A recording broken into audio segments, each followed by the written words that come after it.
Can I request all committee members please take your seats and put your yellow committee member signs on, please. I do detect a quorum to be present with myself, Councilmembers Allen, Benedict was here. She's over there. Capp, Cortez, Kupin, Parker, and Rutherford present. First on our agenda is reserved for public comment on legislative items appearing on this agenda. We did have 4 individuals sign up to speak ahead of time. First to sign up is Mr. Brad Sladen, speaking on Bill 2026-1273 in support. Mr. Sladen, are you here today? Just give me one moment. Appreciate it. Mr. Sladen, you're recognized. Yeah. Brad Sladen with Pape Dawson here in support of 2073 and, 1273, 1274, 1284. We appreciate the time and energy and collaboration that staff and council have put into this tonight. It's been a lot of effort to get to where we are here. The approach aligns with Envision Nashville's goals of a strong urban design, pedestrian-oriented development, and a high-quality public realm. At the same time, we recognize the importance of context-sensitive solutions, particularly riverfront, groundwater, flood dynamics, long-term infrastructure, much of which is carefully addressed here. Before you today is a framework that prioritizes connectivity, safety, public space, long-term resilience, aligned with the Imagine East Vision Plan. East Bend represents an opportunity for us to transform this site into a mixed-use neighborhood. Appreciate your time tonight, and again, in support of 1273 and 1284. Thank you.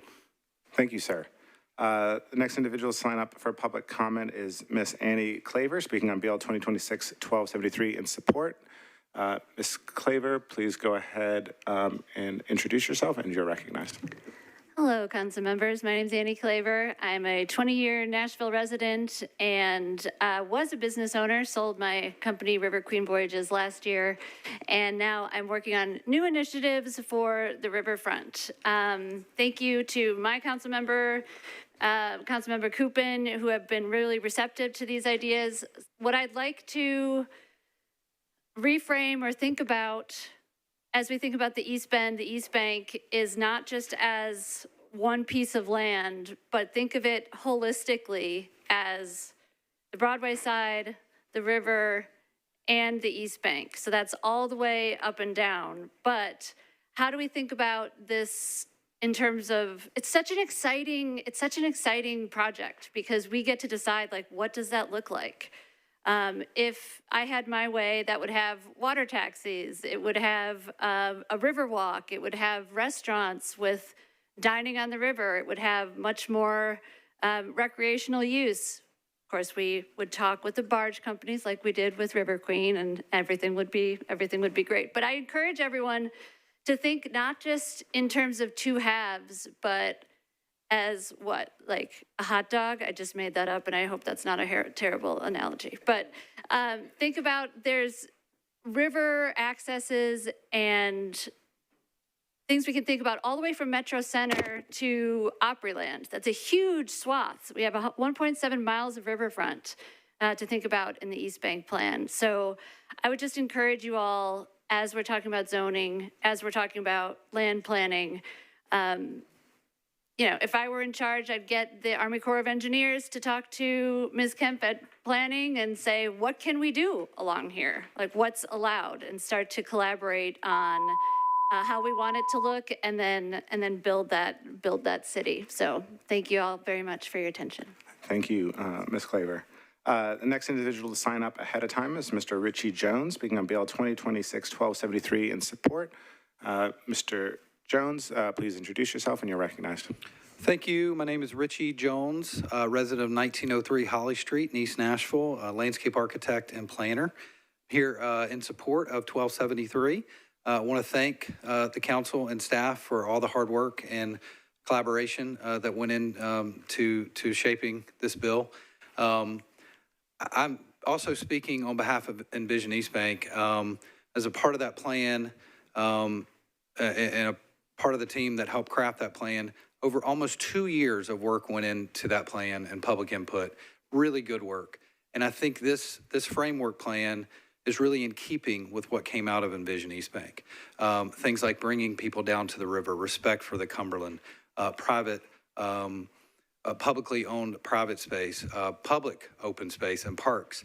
Over 30% of this land is dedicated to parks, which I'm really excited about as a neighbor. Safe, multimodal transit for pedestrians, starting with pedestrians and cyclists. I think this plan does a lot of good things, and this is really exciting, I think, for East Nashville. I support this framework plan. I think it's a step in the right direction, and I think it's in keeping with Envision East Bank. So thank you for your time, and just want to say I support the bill. Thank you. Thank you, Mr. Jones. The next individual to sign up ahead of time is Mr. Logan Key, speaking on BL 2026-1273 in opposition. Mr. Key, please introduce yourself and you're recognized. Thank you, Mr. Chairman. Logan Key at 1411 Fatherland Street in East Nashville. I'm a nearly 20-year resident of East Nashville, and I appreciate your time. I'm not in the development business. I'm not in any development adjacent business. I have nothing to gain financially through the passage of this bill. That's my disclosure for the night. I'm also vice chair of the Coalition for Nashville Neighborhoods. Our organization met 2 weeks ago after the planning committee meeting and took a strong position in opposition to this bill. There are some good amendments, and Mr. Chairman, I want to personally thank council members Capp, Benedict, Evans, and Parker for their amendments. Those are amendments that I think make this less undesirable, and those are the amendments that protect the neighborhood interests in this process. This is the most consequential rezoning proposal that you will face in this entire term. Please do not take that for granted. Nothing in this bill should be taken lightly. This is not a plan. This is an increase in entitlements and a substantial increase over what currently is allowed. If you don't get it right, you're going to hear from your constituents for years about undesirable entitlements, about traffic patterns that are messed up, and a variety of other things. I think it's important that you get it right. And I also think you need to ask hard questions. Who are the investors behind this? Ask the questions that you would ask if this was an individual rezoning proposal in your own district. What questions would you be asking? And they need to be asked here. I also want you to think about that we heard in public comment last time, 9 months ago is when this thing started. The span of time from 9 months ago to the time the bill was filed is longer than the span of time from when the bill was filed to today. So what was happening in that period of time before the bill was filed? At taxpayer expense, the investors and the planning department were clearly meeting to go over plans and specifics without community input from the neighborhood interests. Thank you, Mr. Chairman. Thank you, Mr. Key. That concludes 8 minutes of public comment, so I declare the public comment period closed. Moving forward in our agenda, I currently have each item on the agenda on consent, apart from agenda items 16 and 17. That is the amendments to the downtown code and the associated rezoning in the East Bend. Before I read the captions, are there any additional items which need to be removed? Councilmember Allen, you're recognized. Thank you, Mr. Chair. I'm not sure the item number, but I need to remove BL 2026-1334. 1334? Yes, sir. Just one moment. Item 12. That is agenda item 12. It will not be on consent. Are there any other items which need to be removed from the consent agenda? Seeing none, I'll proceed to read the captions, and if there are any additional that need to be removed, we can remove them after reading the captions. First, agenda item 1, RS 2026-1903, sponsors Gregg, Johnson, Ewing, Toombs, Horton, Allen, and Gadd. This is a resolution approving an application for a historic preservation grant and accepting a historic preservation grant from the Tennessee Historical Commission to the Metropolitan Government, acting by and through the Metropolitan Historical Commission to conduct dendrochronology research at several historic timber structures across Davidson County. Agenda item 2, RS 2026-1904, sponsors Cash, Toombs, Horton, Vo, Allen, and Gadd. This is a resolution approving an application for a community support grant and accepting a community support grant from the Tennessee State Museum to the Metropolitan Government, acting by and through the Metropolitan Historical Commission, to conduct public archaeology through a ground-penetrating radar GPR survey of portions of Sevier Park and the Civil War entrenchments on the property. Agenda item 3, RS 2026-1919, sponsors Kupin, Horton, and Evans Siegel, a resolution authorizing Hershend Family Entertainment Corporation to construct and install an aerial encroachment at 211 Commerce Street. Agenda item 4, RS 2026-1920, sponsors Kupin, Horton, and Evans Siegel. This is a resolution authorizing Iconic Broadway Nashville LLC to construct and install an aerial encroachment at 312 Broadway. Agenda item 5, RS 2026-1921, sponsors Horton and Evans Siegel, a resolution authorizing the Metropolitan Government of Nashville and Davidson County to accept new public water main and fire hydrant assembly for property located at 4240 West Capp Road, also known as Cubby Holes Self-Storage.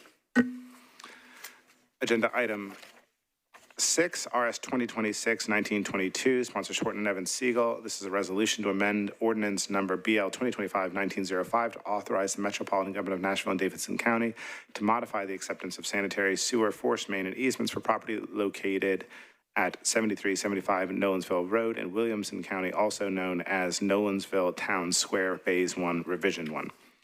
Agenda item 7, BL 2026-1329, sponsors Parker, Toombs, and Horton. This is an ordinance approving a participation agreement between the Metropolitan Government of Nashville and Davidson County, acting by and through the Housing Division of the Metropolitan Planning Department and Nashville Leased Housing Associates 3 Limited Partnership to provide enhanced pedestrian signaling for Nashville Leased Housing Associate 3's proposed development, as well as other existing properties in the area. Agenda item 8, BL 2026-1330, sponsors Spain, Horton, Evans Siegel, and Hill. This is an ordinance authorizing Riverwalk Nashville Homeowners Association, Inc. to construct and install aerial and underground encroachments at 6161 River Valley Drive. Agenda item 9, BL 2026-1331, sponsors Spain, Horton, Evans Siegel, and Hill. This is an ordinance authorizing the abandonment of a portion of Newsom Station Road right-of-way between Newsom Station Road and Interstate I-40. Agenda item 10, BL 2026-1332, sponsors Lee, Horton, Evans Siegel. This is an ordinance authorizing the Metropolitan Government of Nashville and Davidson County to acquire permanent and temporary easements through negotiation, condemnation, and acceptance for the Towns Drive Stormwater Improvement Project for 2 properties located at 178 and 182 Towns Drive.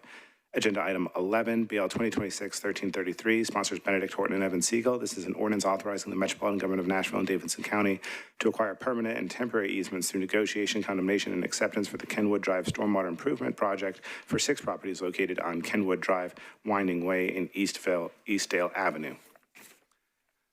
Agenda item 13, this is BL 2026-1335, sponsors Horton and Evans Siegel, an ordinance authorizing the Metropolitan Government of Nashville and Davidson County to accept new public sanitary sewer mains, sanitary sewer manholes, and easements for 6 properties located on Nolensville Road and Williams Road in Williamson County, also known as Darcy.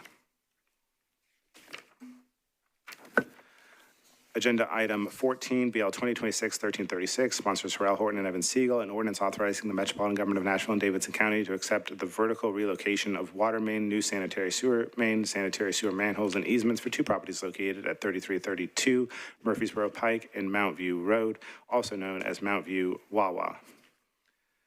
Agenda item 15, BL 2026-1257, sponsors Parker, Horton, and Vo, an ordinance amending chapters 17.16 and 17.40 of the Metropolitan Code of Laws to permit detached accessory dwelling units on legally created residential lots with non-conforming lot area.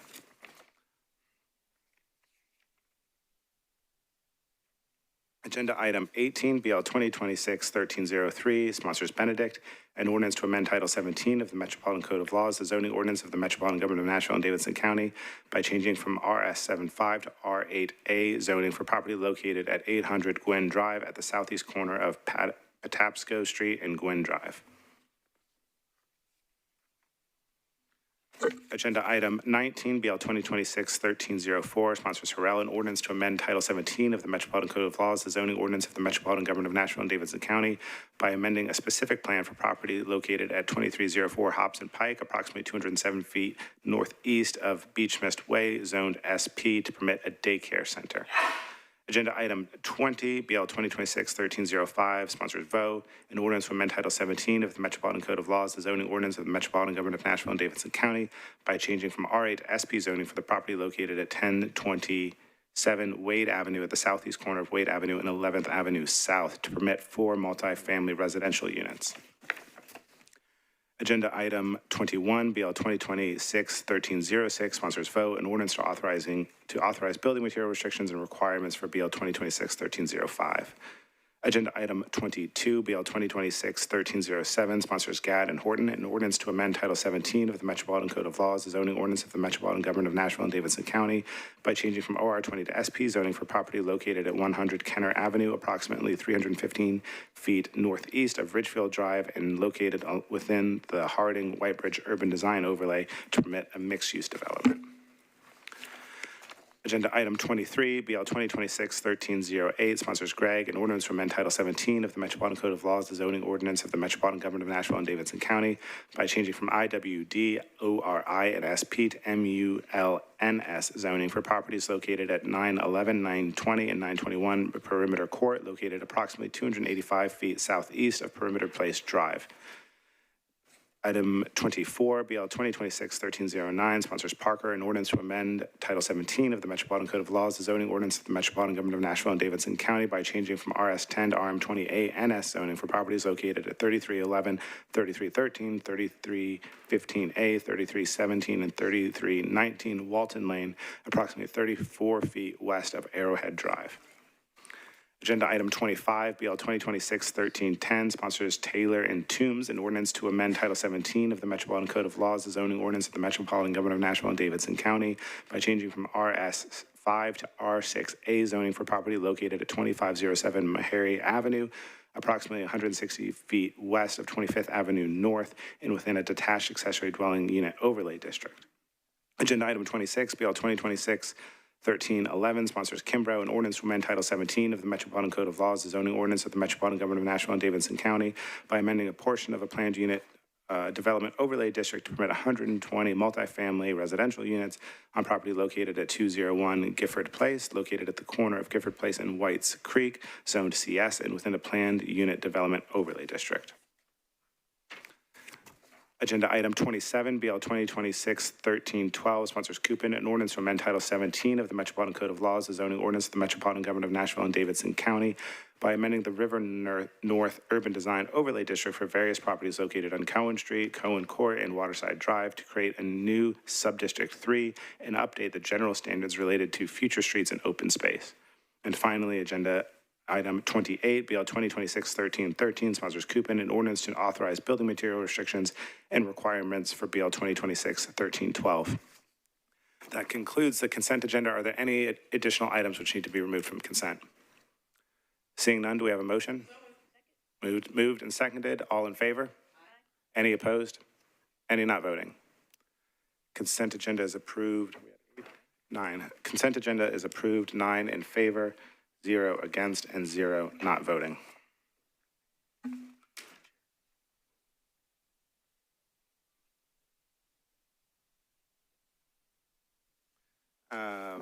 The first item not on consent is agenda item 12. This is BL 2026-1334, sponsors Bradford, Horton, and Evans Siegel. This is an ordinance authorizing the Metropolitan Government of Nashville and Davidson County to abandon an existing reservoir drain line and to accept a new public sanitary sewer main, sanitary sewer manholes, and easements for property located at 1431 Vultee Boulevard, also known as Jetway Logistics. We are not joined by the primary sponsor. Do we have a motion from a committee member to start discussion? Moved and seconded. Is anybody wishing to speak on agenda item 12? Councilmember Allen, this is the one you removed from consent. You're recognized. Thank you, Mr. Chair. I just need to be recorded as abstaining when we get to that. Understood. Any discussion on this? Seeing none, all in favor? Any opposed? Any not voting? This is recommended for approval, 8 in favor, 0 against, and 1 abstaining.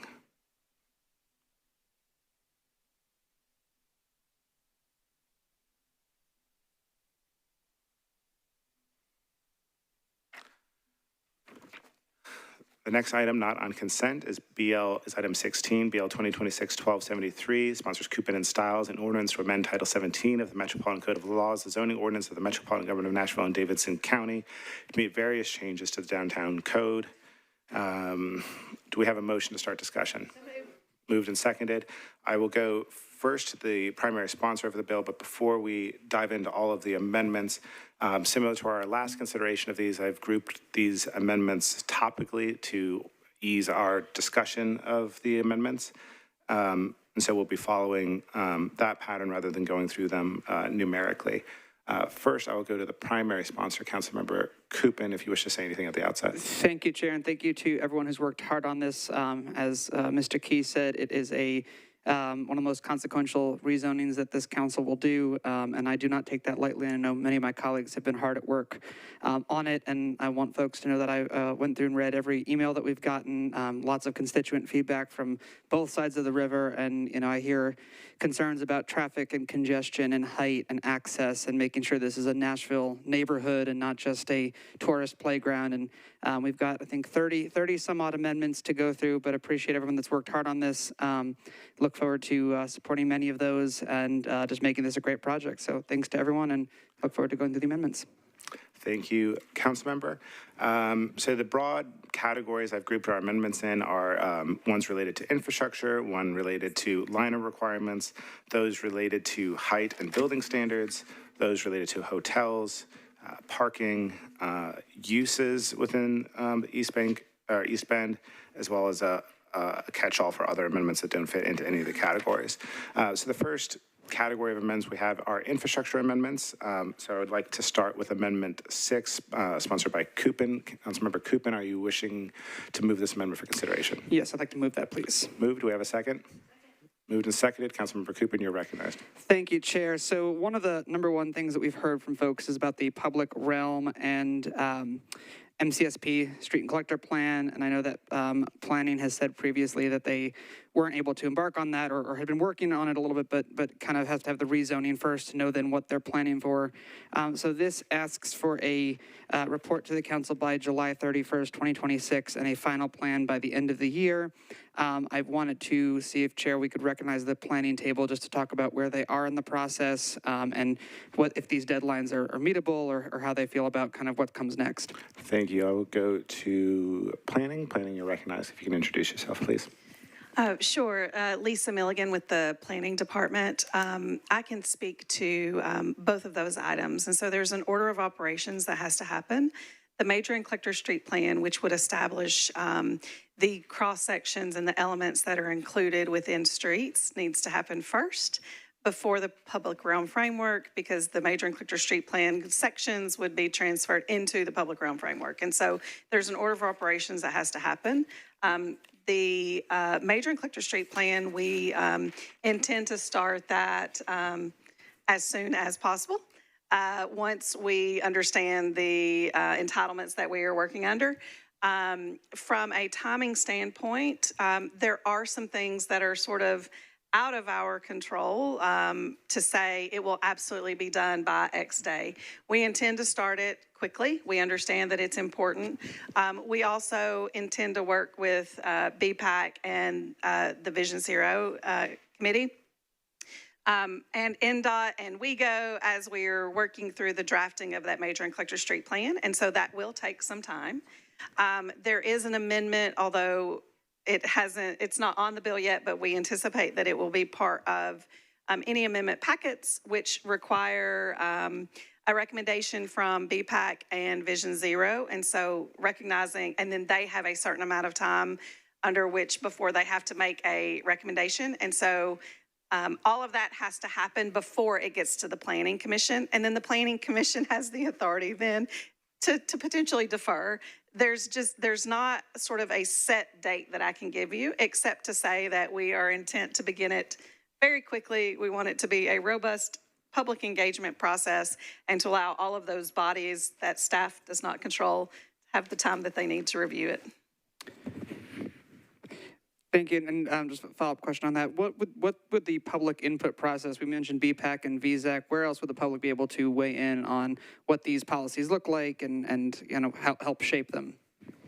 We're still working through what that might look like. We had come up with sort of a framework and then with the amendment to include BPAC and Vision Zero as a recommending body to the Planning Commission, we have stepped back a moment to think about how we change that engagement process. We don't have it just absolutely set in stone. That's what we're working on now to get that after we know what we're working under with amendments. Does that make sense? It does, and I know we can't know exactly when, but can you give me a sense of like the soonest and latest that we might expect to start to see kind of a draft and a final of this, in the sense, like, I imagine it won't be years and years and years, but it probably won't be 2 months either. So can you give me kind of just a range of what the public can expect?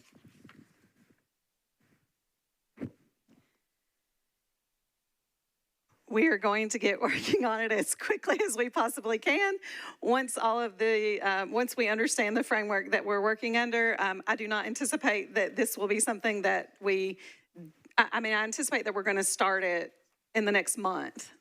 Once we understand sort of the framework that we're working under here. Thank you. Thank you, Councilmember. Any discussion on this amendment from the committee? Seeing none, all in favor? Aye. Any opposed? Any not voting? Recommend approval of this amendment 6. We are now 10. Recommend approval 10 in favor, 0 against, 0 not voting. The next amendment in this category is amendment number 11, sponsored by myself. Do we have a motion from a committee member? Moved and seconded. I'll offer a brief explanation of this. This amendment bears substantial similarities to the previous amendment offered by Councilmember Kupin to require notification to the council on the amendment process for the major collector street plan, with two differences from the preceding amendment. The first is the addition of additional recitals to try to inform the purpose and policy of the amendment. And those are to really ensure that when we design our street network and the East Bend, that we're adhering to our city's multimodal hierarchy to continue to prioritize walking and biking and public transit over the use of single occupancy vehicles, as well as to reaffirm our commitment to Vision Zero, but the only acceptable number of traffic fatalities is 0, and that our major collector street plan for the East Bend should be reflective of those goals and values. It also has an additional component governing the pedestrian promenade to minimize conflicts with vehicular traffic and to require grade separation where there is an intersection between the pedestrian promenade and vehicular points. Any discussion? I saw Councilmember Parker raise his hand first. Councilmember Parker, you're recognized. Thank you, Chair. You know, I'm supportive of this, and thank you for bringing it. Supportive of the previous amendment as well. Can those coexist? Can they both go on, or do they introduce any conflict? So purposes of this committee's recommendation, we can recommend multiple and inconsistent amendments if we would like to. I will go to our special counsel for a explanation of whether they could go on the bill together tomorrow in council.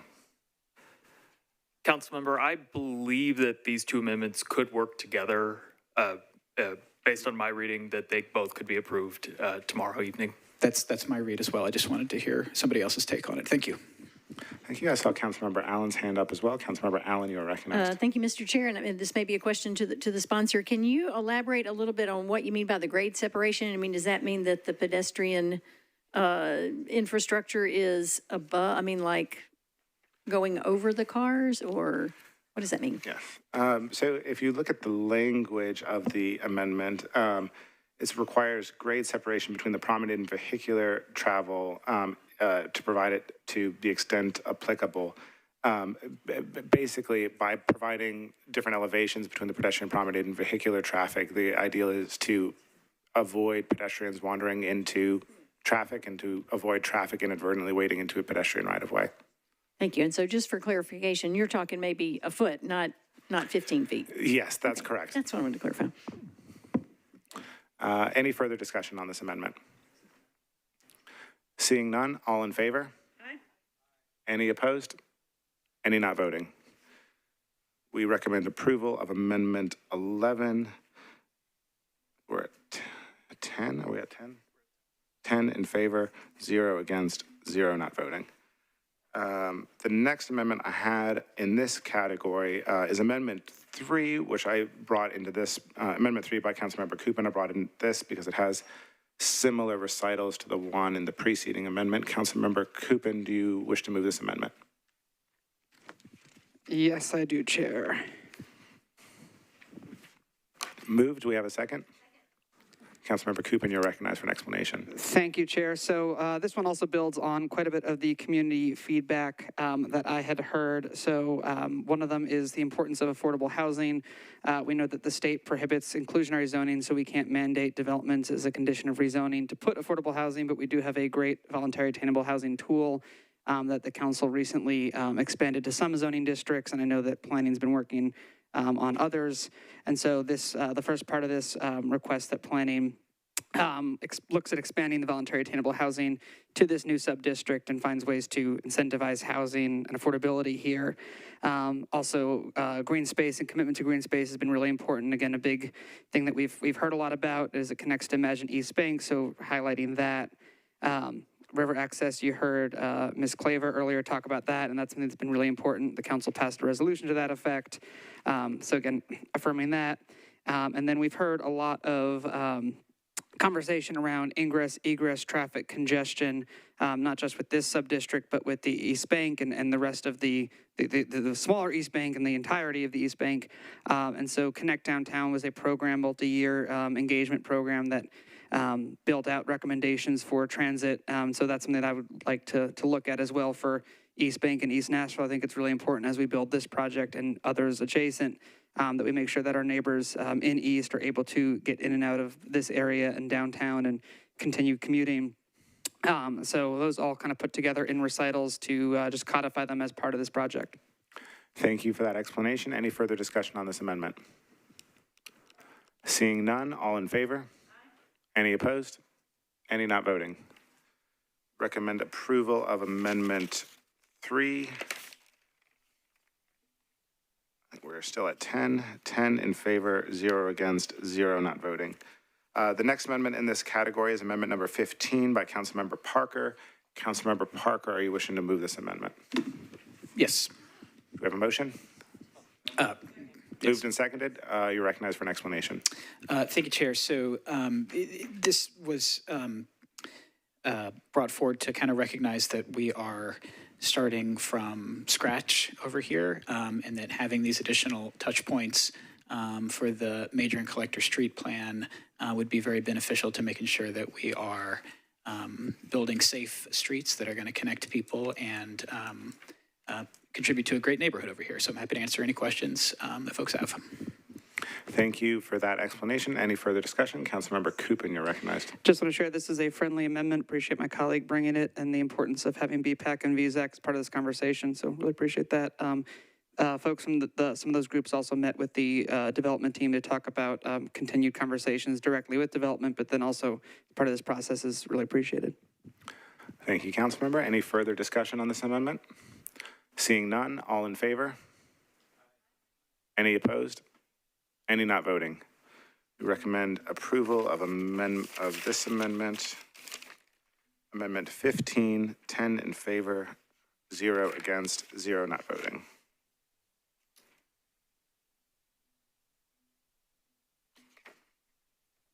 The next amendment in this infrastructure component is Amendment 14 by Councilmember Benedict. Councilmember Benedict, are you wishing to move this amendment? I'm not, but I want to give a brief comment. You're recognized. Thank you. So what I was looking to do here is actually captured, Chair, in your amendment number 11. And so there's no need to move this one forward. Thank you for that. We will not consider Amendment 14.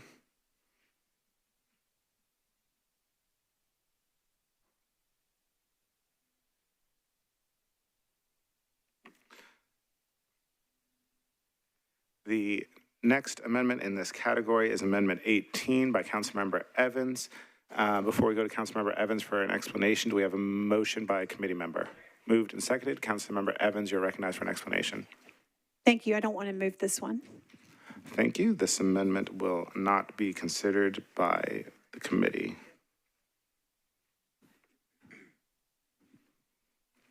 We are moving right along.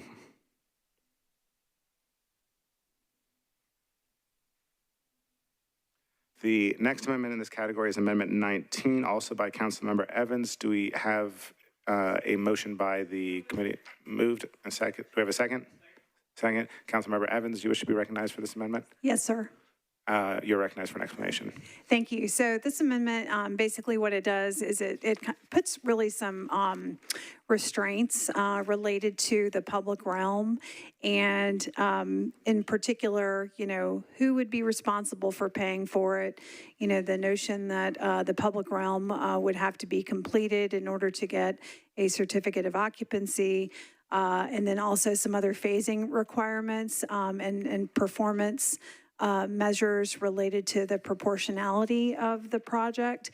And so before anybody raises their hand and asks a question, it has been deemed a Fifth Amendment taking and not constitutional. And so if the chair will allow me, I've got questions kind of related to this conversation about paying for it in conjunction with this amendment that I'd like to ask. Yes. Thank you. So first of all, I'd like to go to Mr. Wilson. And Mr. Wilson, could you kind of inform everybody who may be listening, why your perspective is, that it is an illegal, Fifth Amendment taking request? You're recognized, Special Counsel. Thank you. Council member, the Fifth Amendment of the U.S. Constitution forbids governments from taking property without just compensation. Typically, the case law on this issue deals with a nexus to a proposal, a project, and proportionality. In this case, the conditions placed before granting a certificate of occupancy don't have the direct ability to show this proportionality and this nexus on the front end. At this point, it would not be feasible to put an amendment on and avoid constitutional concerns at this time. Thank you, Special Counsel Wilson. I appreciate that. And so I guess kind of thinking about that in relation to, some of the earlier comments from planning around like the order of operations related to kind of moving this project forward. Is there anything that from a metro process perspective that we could have done differently that would have kind of created the nexus, maybe not related to everything on the amendment, but just created the nexus of this is a project that's we're going to have a public realm. There's not a design document available yet. There's not major and collector street plan, those kinds of things. So since we're doing it later, does that have bearing on the idea of nexus? You're recognized, Counsel.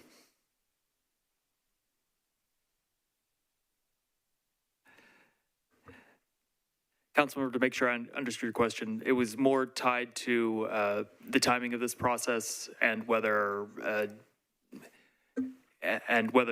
the doing everything at this point affects proportionality and nexus.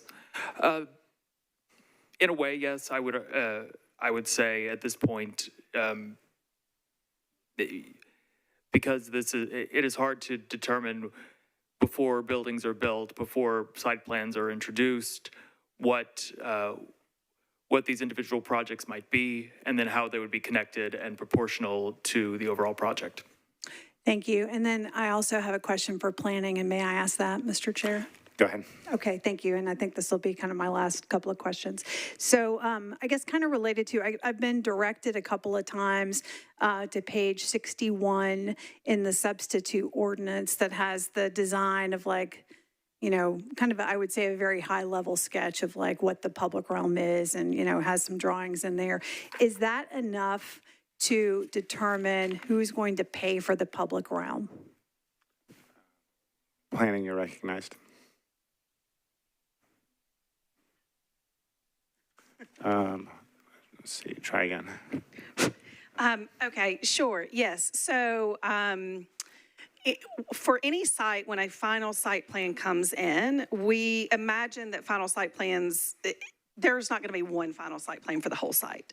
It's going to come in phases. And so when it comes in phases, for instance, let's take either of the pieces that are adjacent to the river. At the time when that comes in, part of the final site plan review would be for us to say, okay, this is in the final site. This is along the river that requires a greenway. We're going to get the easement now for the greenway. Your plan needs to show the greenway, including the improvements. So it will happen with each final site plan. And yes, it being in that document then triggers us reviewing it at the final site plan to make sure that that is a part of that review. Okay, so it would be, as part of that final site plan process, there would be the review piece that would then kind of marry, like, here's whatever the public realm framework document has been determined as you all develop it, and then it'll be matched to, the project itself. But is there anything kind of related to, so you have that kind of legal component within the substitute that is going to drive that final site plan approval is what I'm understanding. But is there anything in the substitute that would, or those pictures that would speak to who is going to pay for the public realm?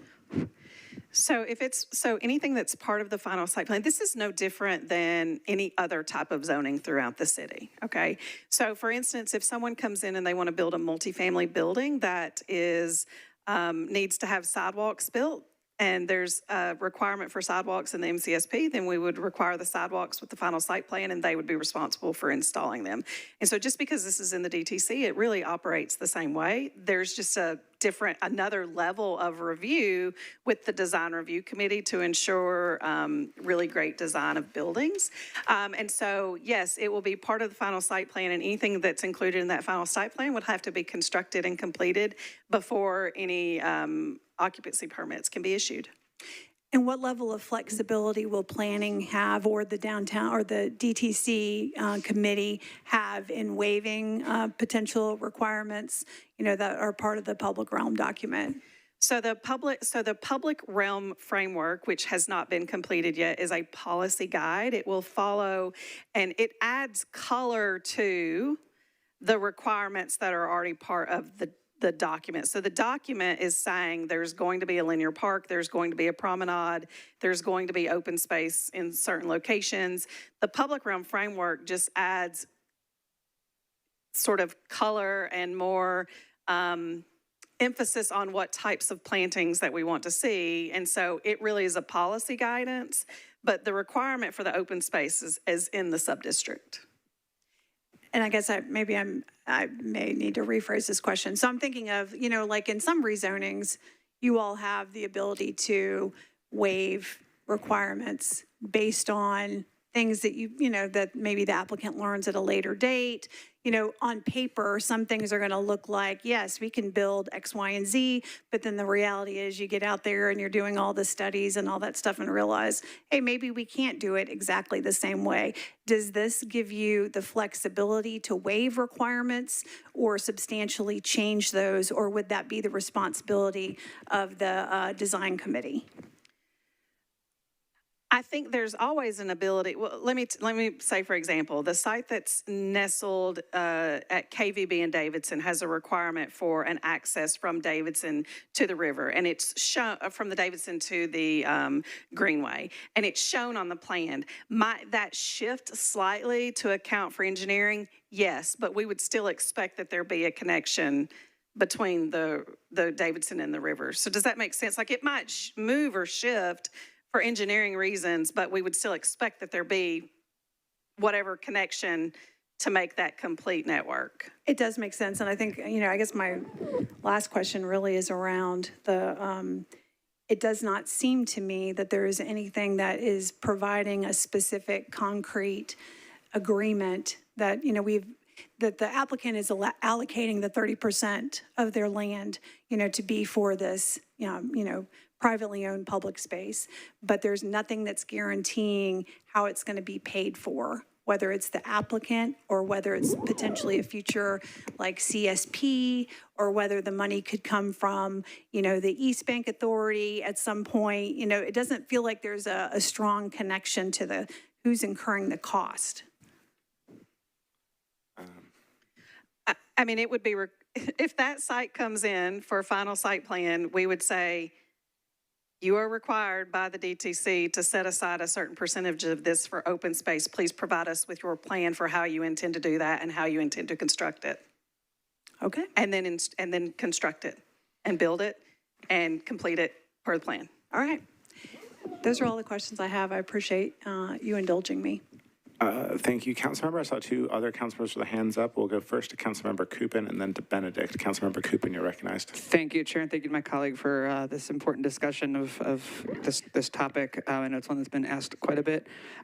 Question for the planning table.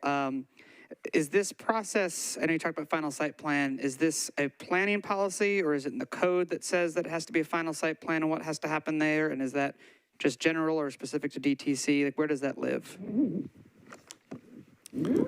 Planning, you're recognized.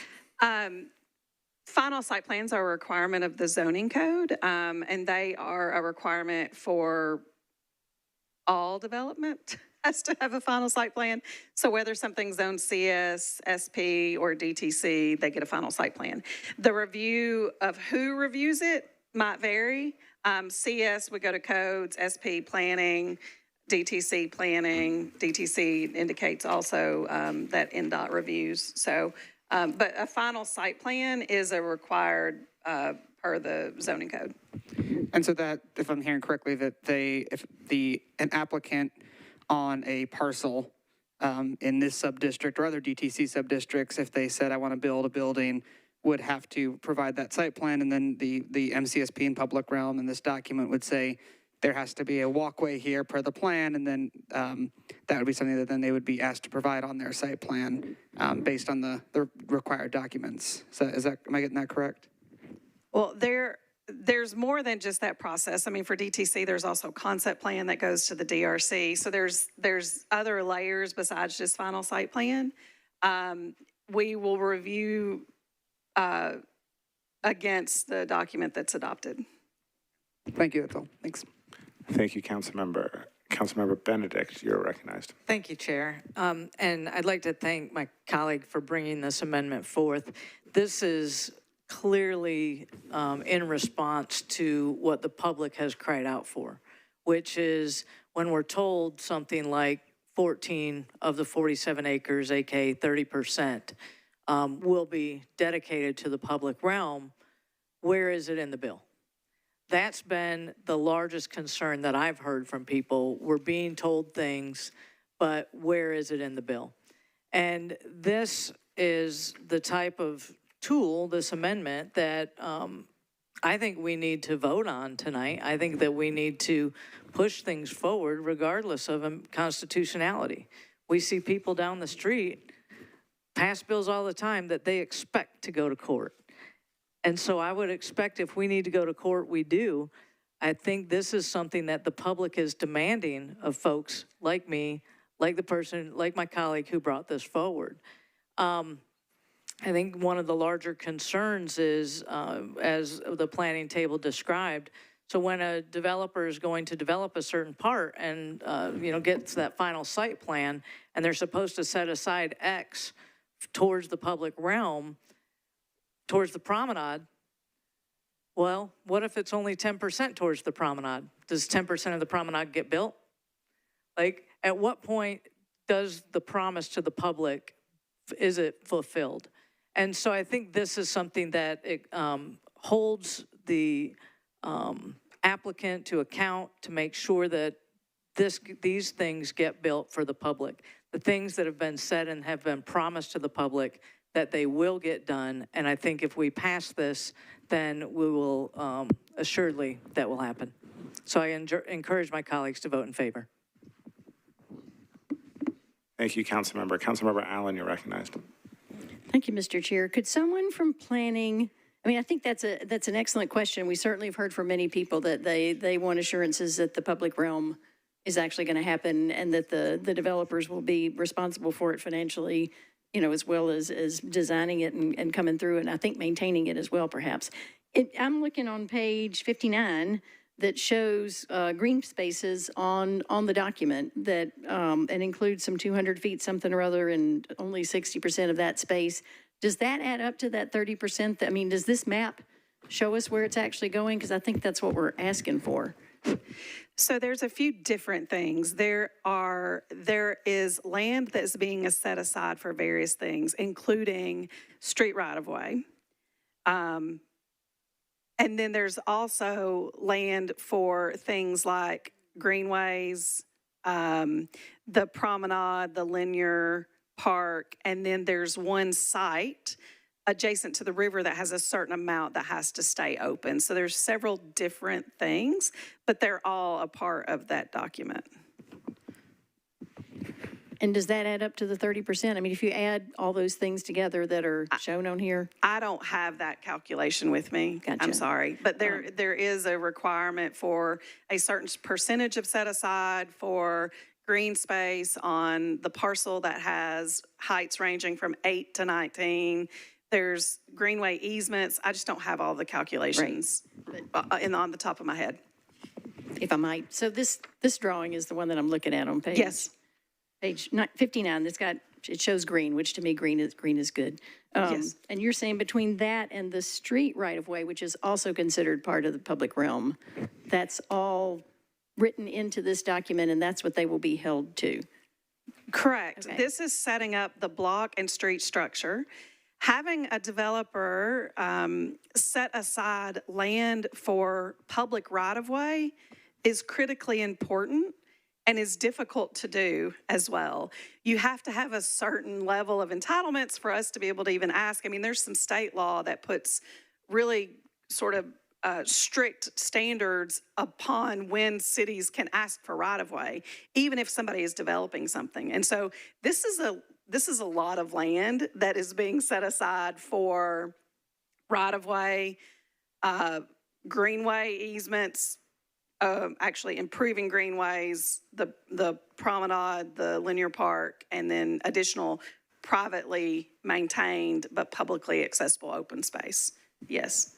And all of those are sort of only possible because of the scale and because it's all being master planned together. So then there is a proportionality to everything, but it all sort of has to work together.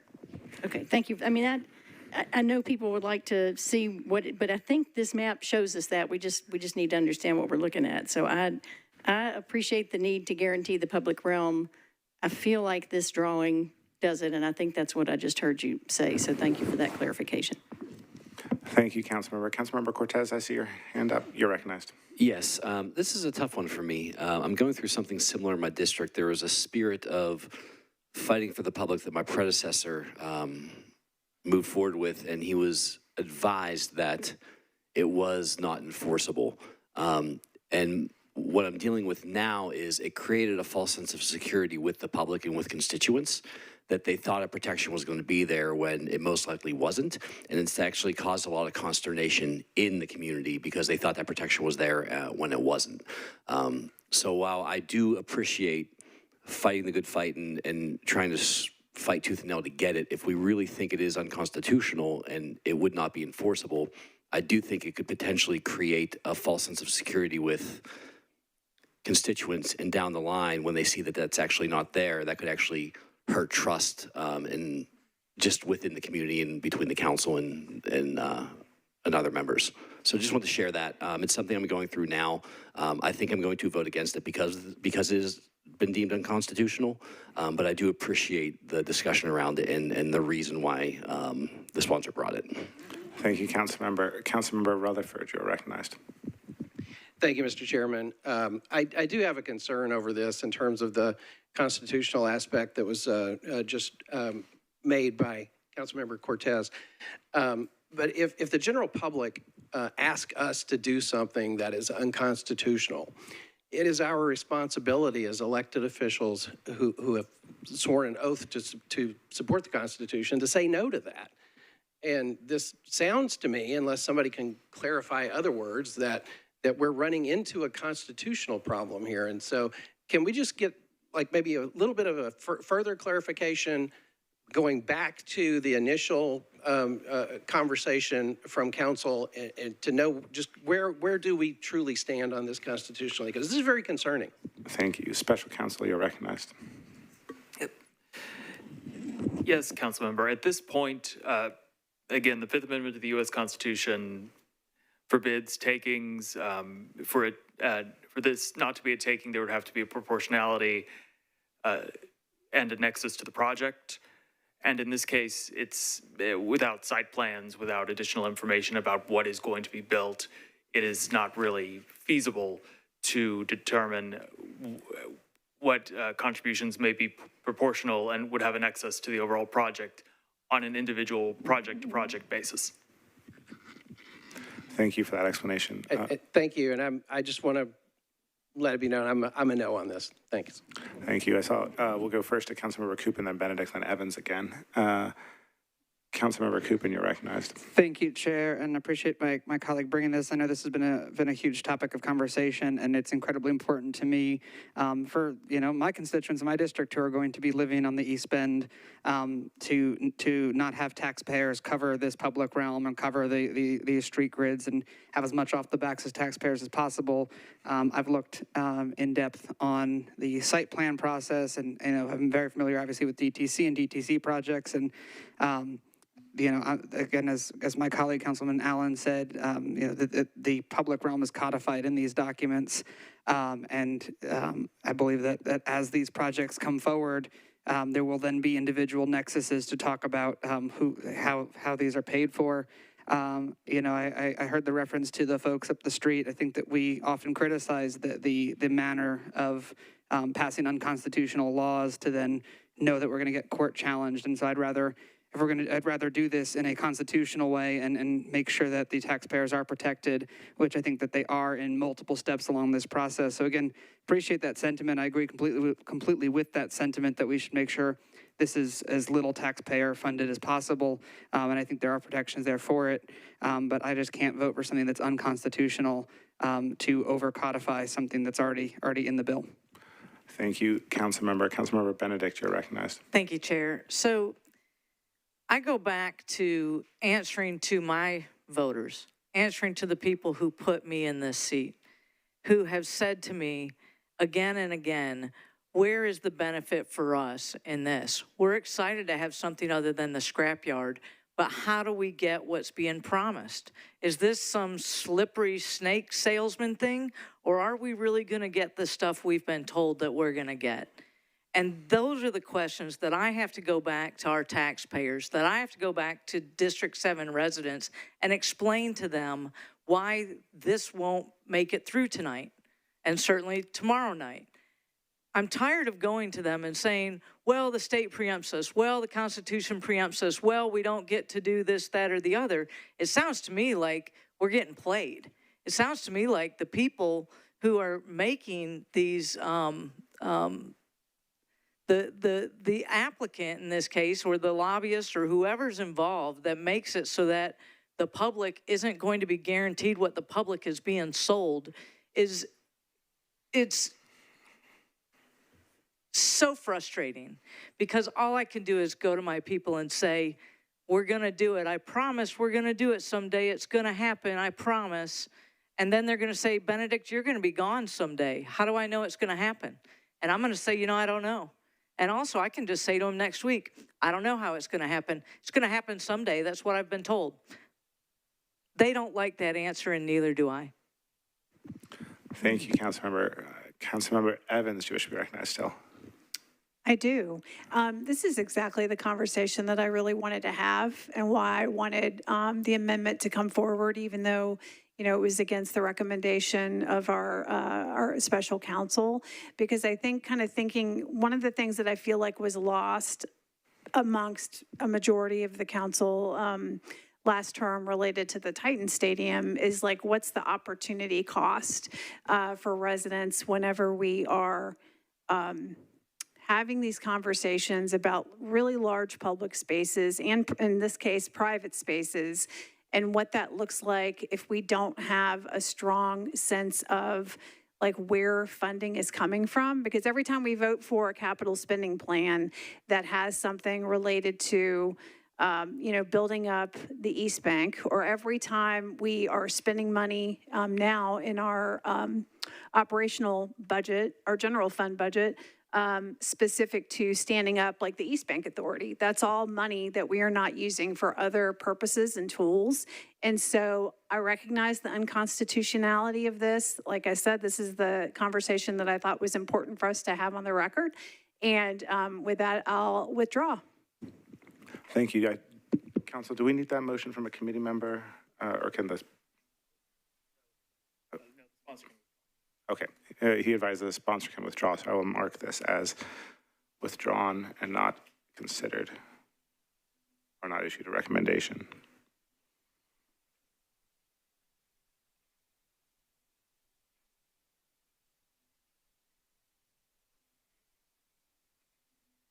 The next amendment we had in this category is amendment number 23 by Councilmember Capp. Councilmember Capp, are you wishing to move this amendment for consideration? Yes, I just need to check which number is what. This is the transportation analysis. Yes, I move approval. Moved and seconded. Councilmember Capp, you're recognized for an explanation. Thank you. This was before us at the last committee meeting as well. And so this is sort of an important piece of what I think we should be doing with large developments like this, which is this requires NDOT to do a multimodal transportation analysis. By the one change from last time is that it gives them an extra 6 months until the end of the fiscal year. But to study it regionally, for the whole sub-district, and then to renew that every 5 years, and to do it in such a way, and this amendment gives them direction that we would like their planning and analysis to be devoted to how do we build this for active transportation and transit and deprioritizing private automobile trips. That's really critical goal that we have set for the East Bank. And this amendment helps our departments practically advance that as buildings come online. So with that, it's sort of a new policy departure for Metro, but I look forward to sort of helping it happen. And I think it's going to help us do better with transportation planning. And so I move approval and ask for your support. Thank you, Councilmember. Councilmember Kupin, you're recognized for discussion. Thank you, Chair. Another friendly amendment from my colleague, Councilman Capp. Appreciate you bringing it and the commitment to good multimodal transit. Thank you. Any further discussion on this amendment? I'd just also like to thank Councilmember Capp for bringing this one. I think it's important that we specifically highlight multimodal transit options, as well as discouraging the use of private automobiles. I think this kind of active transportation analysis conducted on a regular basis helps us prevent kind of falling into autopilot on that and accidentally prioritizing cars as we so frequently do. So appreciate Councilmember Capp bringing this, and we'll be joining my colleagues in voting in favor. Any further discussion? Seeing none, all in favor? Any opposed? Any not voting? Councilmember Parker, are you wishing to vote on amendment number 23? The transportation analysis? Please count me as a yes. Thank you. We recommend approval of amendment 23, 10 in favor, 0 against, 0 not voting.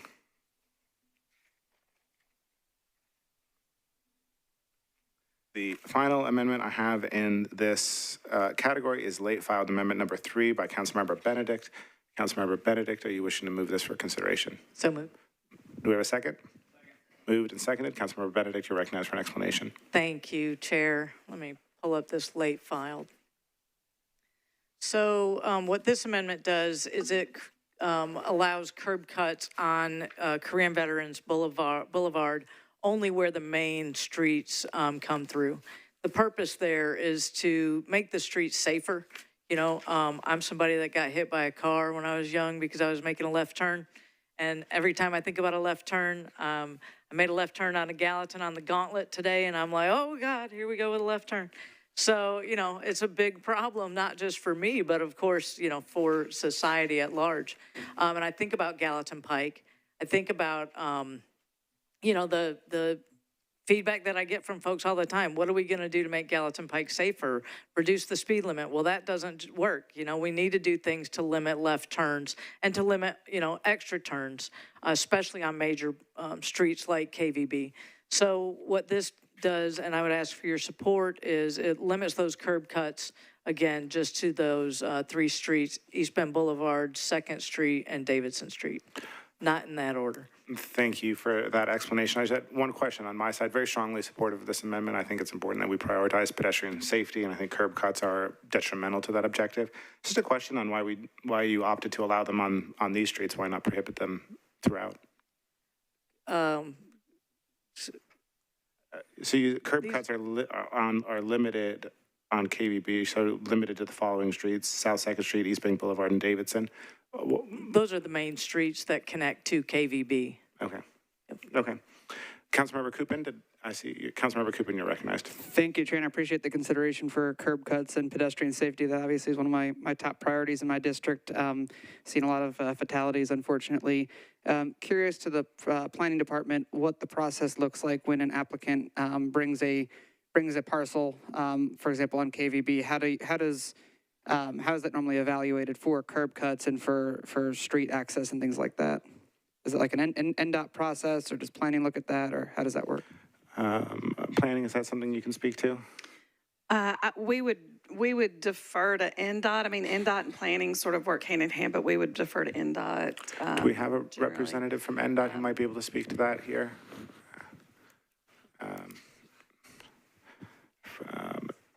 So if you could introduce yourself, please, and if you're able to answer the question.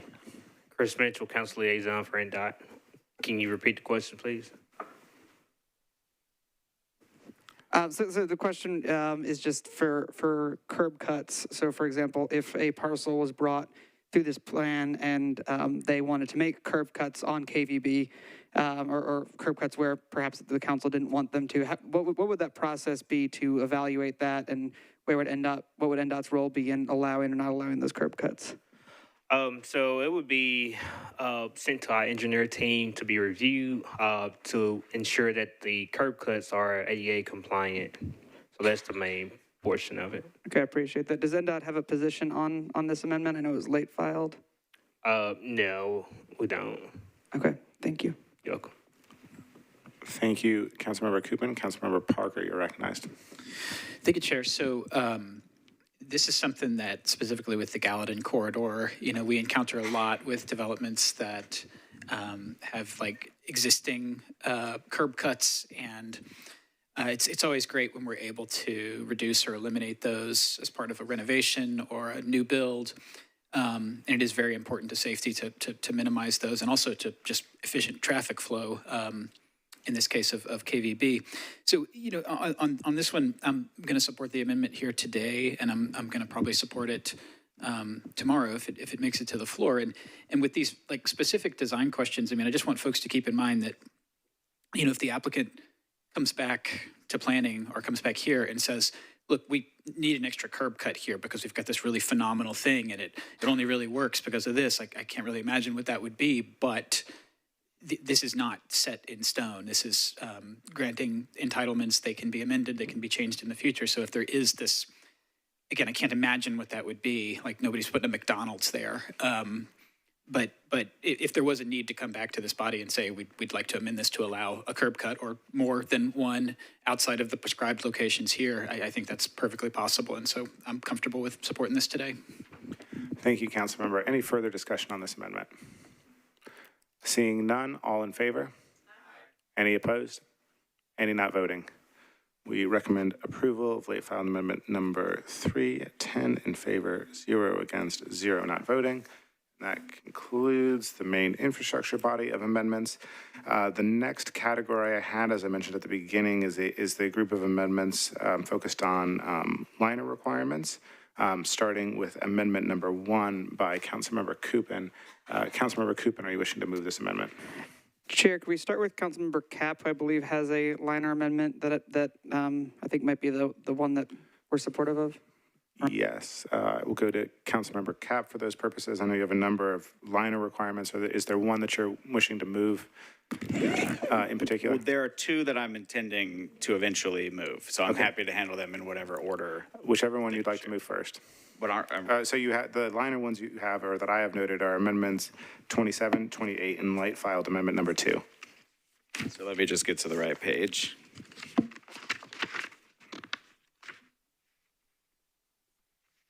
Also 26, which I had as a parking one.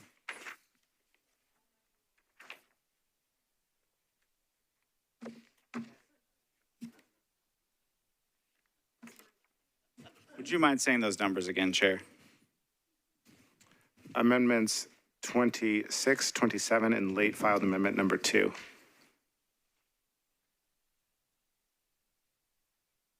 And 20, yeah, did I not say 28? 28, 26, 27, 28, and late filed amendment number 2. 26. Sorry, these numbers are all different from last week. So,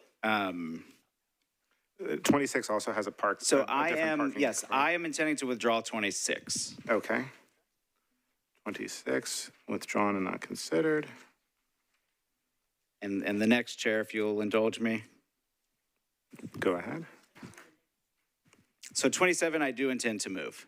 Okay. This doesn't really encompass the whole issue of liners, but it is an amendment that was not considered by us last time.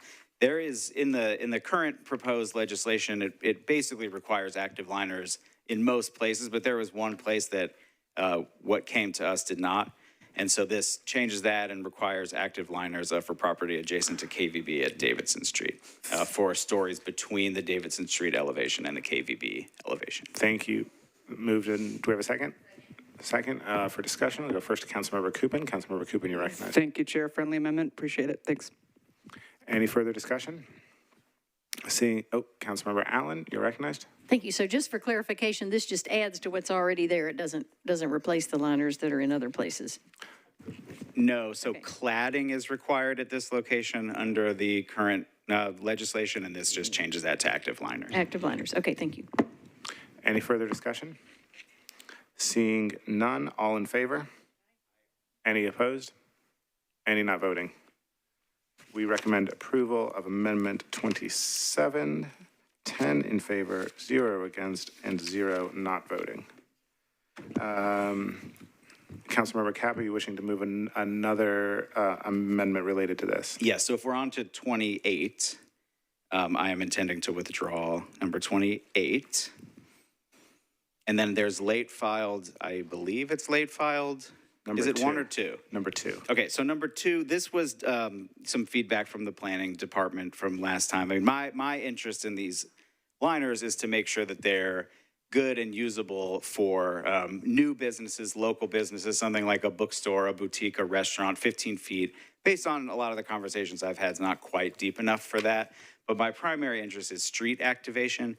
So after some consultation with the planning department, this amendment requires 25 feet minimum depth at the ground level, but 15 feet above that.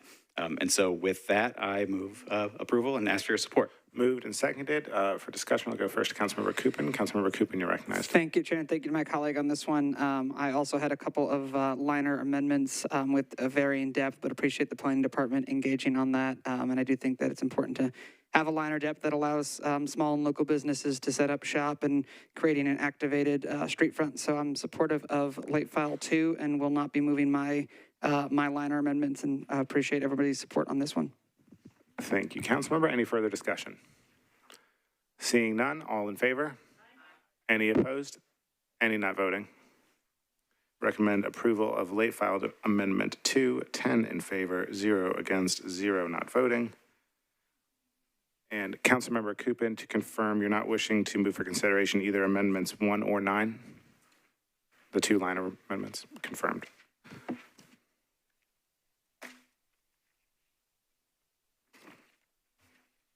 Just bear with me.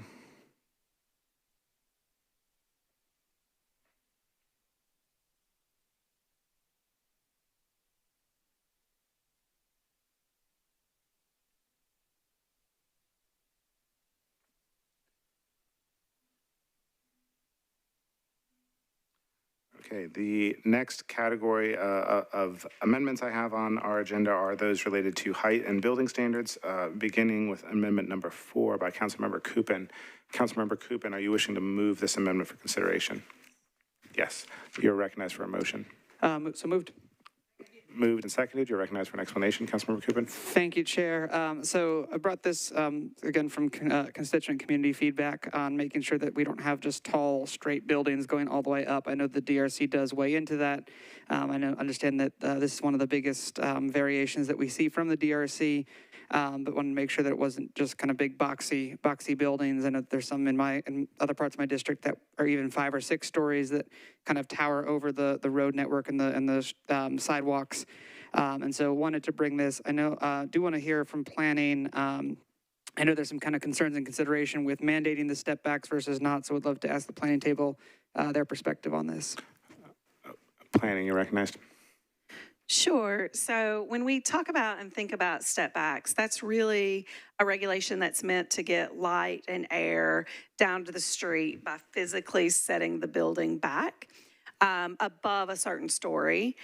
We do have this regulation in some of our sub-districts in DTC, but those are very different considerations because those are areas where we have really super narrow old streets that aren't planned or desired to be widened at all. And so we think about that step back to apply given that constraint that exists that won't be changing. When staff was working to draft these regulations, we did consider a step back. And we actually decided that it's a better approach to instead have tower regulations that limit things like building floor plate above a certain level, a certain height, to have maximum dimensions on towers so that they aren't overly bulky or too long, and also a maximum sort of on the number of towers through tower separation. What we tend to find with our existing step back regulations, as Councilmember Kupin mentioned, on the west side of the river is that the step back really doesn't result in a better design. It's also the standard that architects, as they're working through buildings, most frequently ask for relief on, since it really limits the design flexibility of a building. We think that we're getting more from tower standards, the separation, the floor plate limits in terms of light and air than a step back can actually accomplish with more flexibility for great design. Go ahead, Councilmember. Thank you, and thank you for that explanation. So if this were to be passed, what would be the process for an applicant to have it amended? So if someone brings a tower for parcel G and they say, we've got this great design, but we need it to be a 10-foot step back, not a 15-foot. What would be their process to ask for that to be adjusted? Oh, sorry. Yeah, you're recognized, planning. They could seek a modification from the DTC Design Review Committee.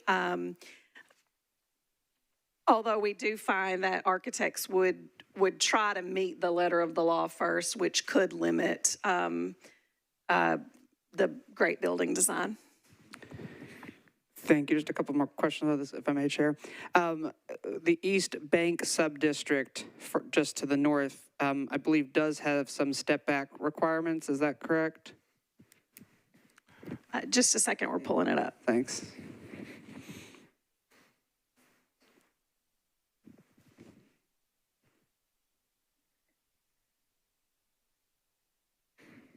Sorry, one moment.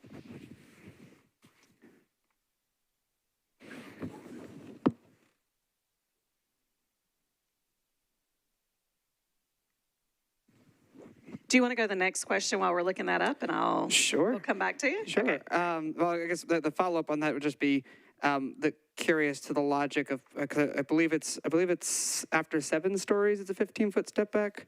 But I would be curious then what the rationale would be to put it there, but not put it here.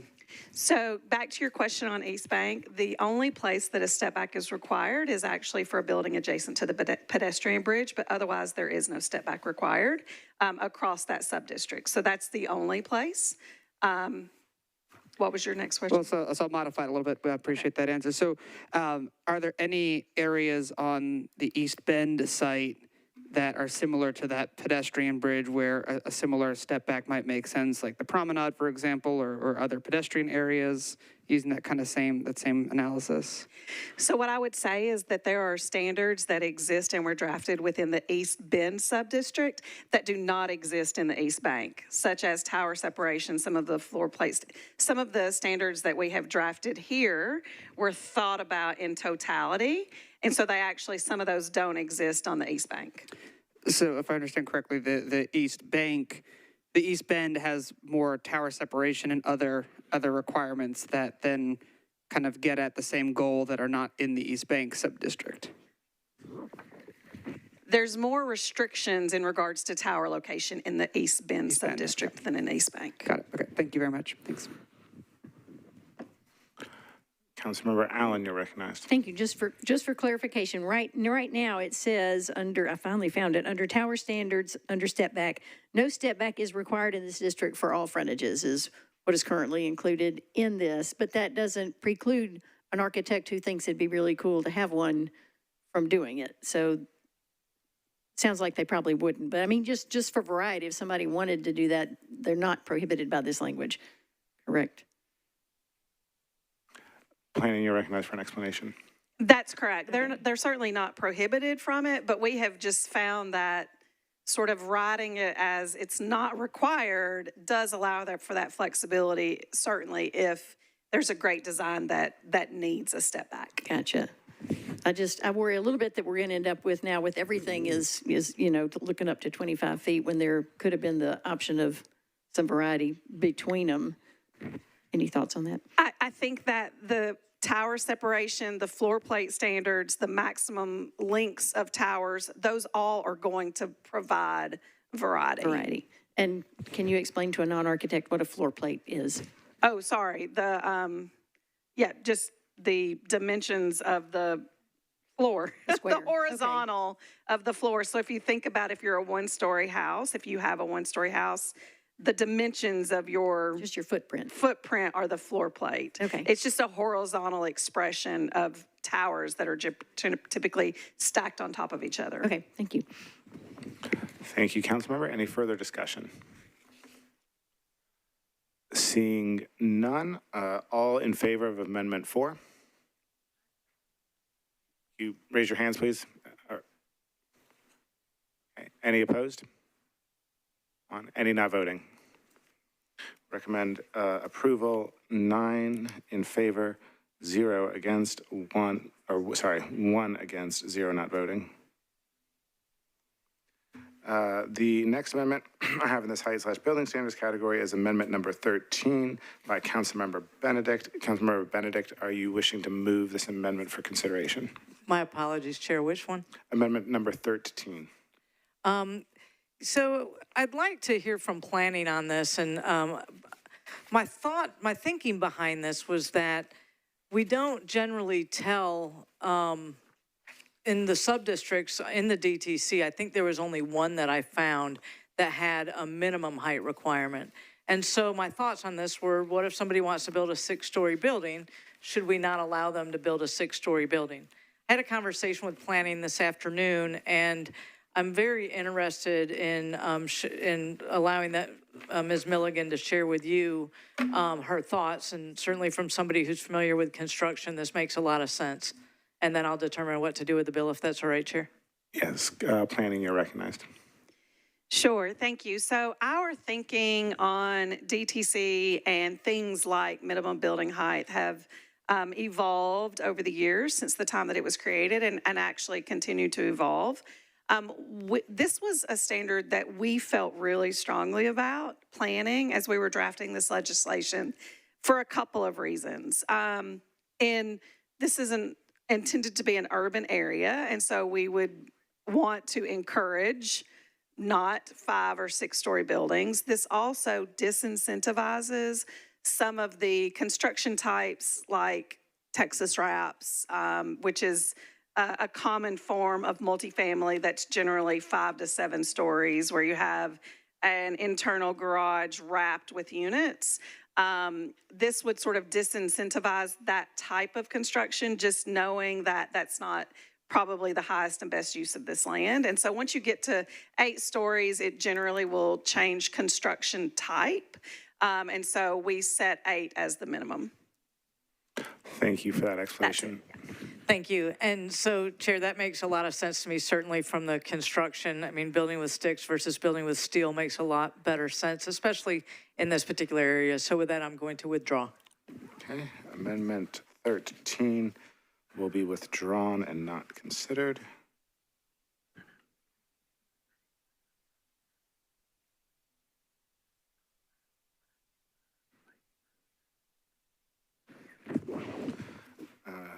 The next amendment in this height/building standards category is amendment number 24 by Councilmember Capp. Councilmember Capp, are you wishing to move amendment number 24 for consideration by the committee?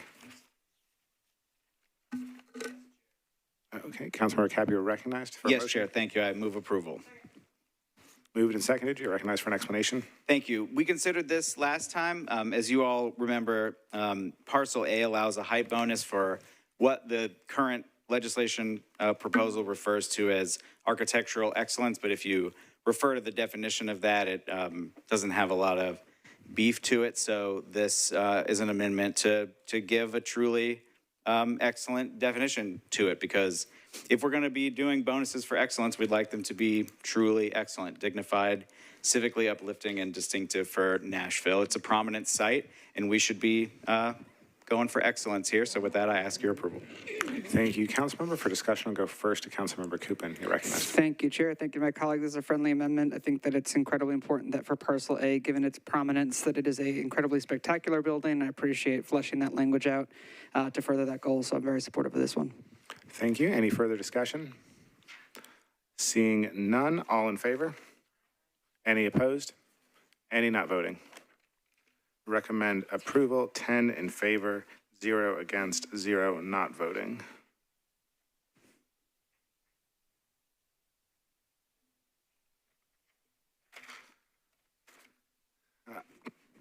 The next smaller category I have for our consideration are those related to hotel uses. We have two amendments in this category, both offered by Councilmember Capp. Councilmember Capp, are you wishing to move either of your two hotel amendments? These are amendments 20 and 21. Oh, you're recognized for a motion. Yes, I'd actually like to move number 21 first, just for the purposes of asking a question of the planning department. Moved. Do we have a second? Moved and seconded. You're recognized. So thank you. This is what we considered last time, but through some discussion with the planning department, I've got number 20, which we'll get to in a moment. But I just wanted to ask a question of this groups hotels geographically. And so for the planning department, I just would like you to, I'd like to ask you your estimate of the high-end number of hotels that could be built if this were to be adopted on the bill. Planning, you're recognized. Sure. So taking a really preliminary look and understanding that there's no development plan or subdivision that has been filed yet, we estimate that there could be up to 13 building sites within that initial geographic area. That is speculative, could vary depending on building efficiencies, but we estimate 13 building sites. Thank you. I appreciate that. With that, I withdraw this amendment. And that's amendment 21. That's 21, yes.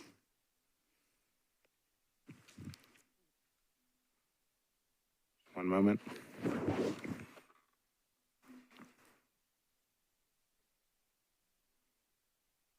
Okay, you're recognized. And yes, Chair, when you're ready, I'd like to move number 20.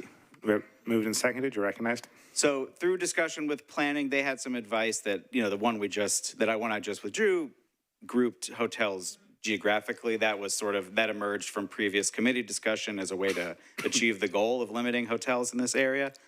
But there was a negative aspect to it, which is that it would create potentially a big cluster of hotels. So on planning's advice, I've filed 20, which allows 12 hotels, which is a little bit less than what we just heard on 21, but they could be spread throughout the district. And so it's an absolute maximum. Any building, including any number of hotel motel rooms, counts toward this number. And the reason for this amendment is one that's consistent with, what we've heard about the goals of this all along. But to me, it's something that's really important to codify for the people of East Nashville. One of the biggest causes of mine when we're coming to the East Bank is that we're building a neighborhood for Nashvillians. We have to make that commitment real. There is big opportunity to build housing in genuine neighborhoods in the East Bank. There are certainly hotels in vital, active neighborhoods, but there are no neighborhoods that I'm aware of that are mostly hotels. The legislation as it stands now could be built out mostly hotels or with a huge proportion of hotels as this is currently regulated. And this is a substantial limitation to that so that we are pivoting this toward housing, toward a neighborhood. And with that, I ask for your support. Thank you, Councilmember. For discussion, I'll go first to Councilmember Kupin and then Benedict. Thank you, Chair, and thank you to my colleague for bringing this. I also had a number of hotel amendments, but I'm very supportive of my colleagues. Appreciate planning and everyone that worked to try to figure out how to thread this needle. This project it's important to me as well, my constituents, to be a neighborhood for Nashvillians, and I think this allows for some hotel use that does allow for kind of a blend and balance, but really drives towards residential. So I appreciate my colleague bringing this and very supportive of this. Thanks. Thank you. Councilmember Benedict, you're recognized. Thank you, Chair. This is a good time for me to remind the public, if they're not aware already, some comments that we received is that this sub-district does not allow short-term rentals. Short-term rentals are completely prohibited here. So it won't be STRs plus hotels in this area. I do not like that 12 is the number, but I'm willing to accept it. So I will be in supportive of this bill. I think it's a lot. I appreciate the sponsors' work on this to get to that number. I wish we could have gotten to a little bit lower of one, but again, I'm supportive that it is a reduction. I appreciate that work. Thank you. Any further discussion? Seeing none, all in favor? Any opposed? Any not voting? We recommend approval of Amendment 10, or 20, excuse me, 10 in favor, 0 against, 0 not voting.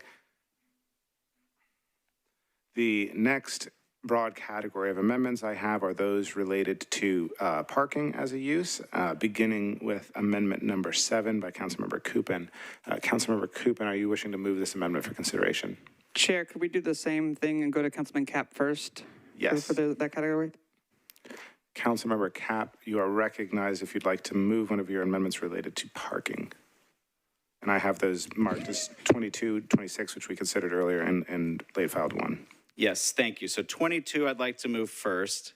This one, oh, sorry. Moved and seconded, you're recognized. Thank you. This one, 22, is very similar with a couple important differences to what we considered last time. It's a limitation on surface parking. Right now in the use table, that's an allowed use by right, but something that's been very key to me, and I know East Side neighborhoods, is that we are not, or should not be, inducing gigantic amounts of car traffic into the East Bank. We should be building it for active transportation and transit. We should be building it to be walkable, and we should make those commitments really genuine. Some of the other amendments before us tonight help with that, but this one helps in a really significant way. It creates a permitting regime whereby surface parking can be allowed on only 20% of the site, maximum 20% of the site, through a permitting system, 1-year permits that cannot be extended past 5 years, and I think the date is the end of 2031, and then those permits are no longer allowable. We will phase out surface parking in this site. I think in the short term, some surface parking will help us absorb event traffic related to the stadium, which is opening sooner than some of our street grids and transportation network will be updated accordingly. But the reason for the sunset provision is to help us, meaning Metro, build the transportation network and the street grid to be walkable and multimodal so that we are bringing folks into and out of the East Bank in methods of transportation that are not cars. We have to establish those use patterns right now, or else we are going to lose really a once-in-a-century opportunity to do something other than building another car-centric, big area. So this is an important amendment to the East Side as well, and just in addition to the sort of planning aspects of it and the building aspects of it, this is also important for quality of life on the East Side. Traffic back and forth across the river is already a pain point for Nashville, East Nashville neighborhoods, and so we have got to be forthright and aggressive about managing that. And so this is a big step in that direction. And with that, I ask for your support. Thank you for that explanation. For discussion, I will go first to Councilmember Kupin. You're recognized. Thank you, Chair. Thank you to my colleague. Very supportive of this and a phase out of surface parking. We want to see this be built, not be surface parking lots. So thank you for that. And I'm very supportive. Thank you. Any further discussion on Amendment 22? Seeing none, all in favor? Any opposed? Any not voting? We recommend approval, 10 in favor, 0 against, and 0 not voting.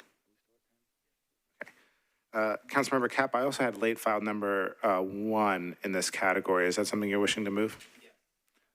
You're recognized. Thank you, Chair. Yes, I do. 26 has already been withdrawn. That was related. And so When I was a little bit confused earlier on number 26, it's because it was related to undergrounding of parking. Right. And I withdrew 26, but it's related to late filed 1. So 26 we considered last time and recommended.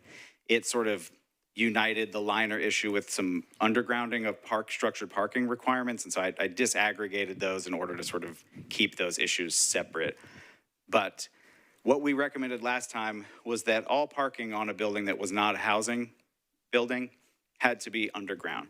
Through some discussions with planning and water, there are meaningful concerns about the water table that they've shared with all of us and where the 100-year floodplain is. And it's not advisable to go underground with your structured parking in the 100-year floodplain.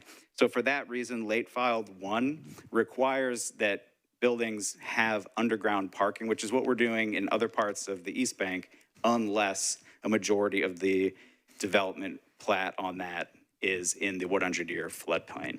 And so with that, I think this is a significant amount of requirement to underground parking. That's good for activated streets. It's good for walkability. It's good for building a walkable, friendly neighborhood. And with that, it's also responsible. It's located in a responsible way. And with that, I'd ask your support. Thank you for that explanation. For discussion, Councilmember Benedict had her hand up first, after which I'll go to Councilmember Kupin. If you want to go to him first. Okay. Councilmember Kupin, you're recognized. Thank you, Chair.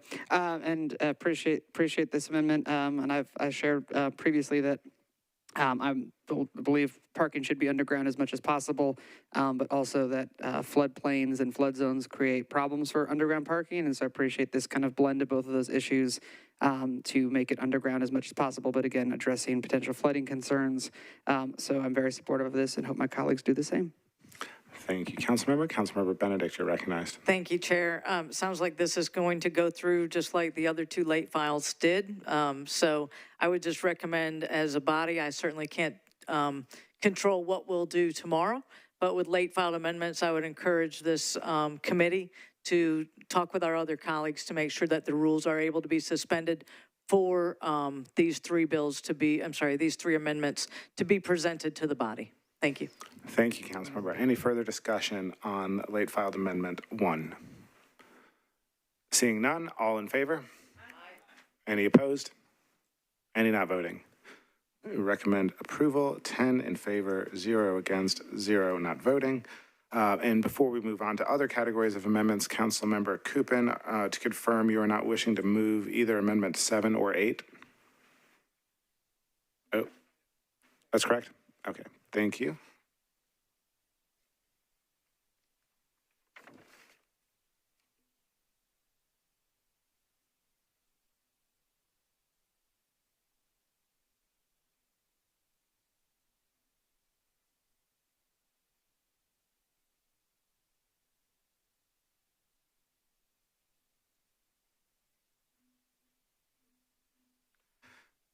The next category of amendments I have are those regarding uses broadly, beginning with amendment number 2 by Councilmember Kupin. Is amendment 2 something you're wishing to move for consideration? You're recognized for a motion. Thank you, Chair. So moved. Moved and seconded. You're recognized for an explanation.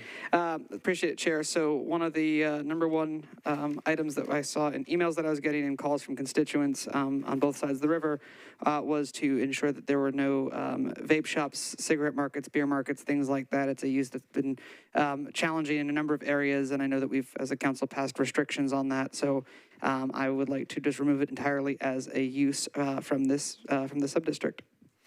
Thank you for that explanation. Any discussion on this amendment? Councilmember Allen, you're recognized. Yeah, thank you. I think I'm looking at a corrected one because in an earlier version I was looking at, it referred to stadiums and then said no beer and cigarettes. So this is just dealing with beer and cigarette. Okay, thank you. Then I'd support that. Thank you. Any further? Councilmember Benedict, you're recognized. Thank you, Chair. So we spent a lot of time, actually. I had a bill. There's been a couple of bills. Councilmember Taylor had one, and I had a follow-up one to it relative to regulating beer and cigarette markets. And neon signs was a big part. I actually had a new one come into my neighborhood recently, and they had neon all around the windows, and codes went out there and said, hey, you're not allowed to have this. So I'm looking at Mr. Wilkinson, and he did a lot to get that bill put together for me. So I think this is really good. It's going to help get rid of all that neon mess that we see from shops like this. So I'm supportive. Thank you, Councilmember. Any further discussion? Seeing none, all in favor? Any opposed? Any not voting? We recommend approval of Amendment 2, 10 in favor, 0 against, and 0 not voting.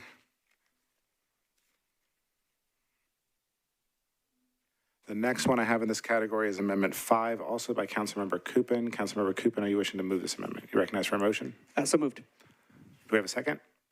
Moved and seconded. You recognize for an explanation? Thank you, Chair. Appreciate my colleague bringing up neon signs. This amendment refers to any sort of a 6,000 seat or higher venue or any sort of building that has extraordinary impact due to lighting concerns, digital exterior lighting.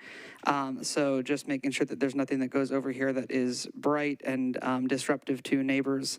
And so would hope my colleagues would support, again, removing this as a use, or rather not removing it, but it would have to come before council to approve that if that were a use that would be interesting to somebody. Thank you, Councilmember. For discussion, I'll go first to Councilmember Benedict. You're recognized. Thank you, Chair. So there is another amendment, and I would ask that if we could take it, maybe even move around some, but it's up to you, Chair, obviously. But Councilmember Capp's number 25. My thoughts is that if stadium or arena if that amendment 25 is passed, then I don't think that there's a need for this amendment 5, because in that I don't believe that there would be 6,000 or more fixed seats under the definition of no stadium or arena. So I guess if we pass that, then this would be moot, because I don't think, I would ask, I guess, nope, all right. Looks like the planning table might want to respond to that, Chair. I'll go first to the planning, and then Councilmember Kupin also had his hand raised. Planning, you're recognized. So stadium, thank you. Stadium or arena is not defined, but there are likely other uses that could have any number of fixed seating, such as theater, special event spaces. So there are other uses that could have, there's nothing about number of seats that's tied to stadium or arena. So there are other uses that could have 6,000 or more fixed seats. That sounds good to me. Then I'm supportive. Thank you. Thank you. Councilmember Kupin, you're recognized. Thank you, Chair. Yeah, this was in the abundance of caution, and we're going to discuss some other lighting and signage. I'm very familiar with the downtown sign code, and it's fairly restrictive. So I believe something like this would already be restricted from the existing sign code and lighting code and things like that. But just in the abundance of caution, wanted to make sure, given, again, the stadium arena use not being defined, felt like this was a good way to just make sure that we address this. Thank you. Councilmember, any further discussion? Councilmember Allen, you're recognized. Thank you. I think this will come up in another discussion as well.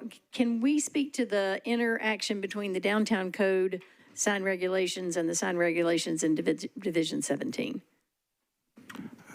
Planning, you're recognized for an explanation.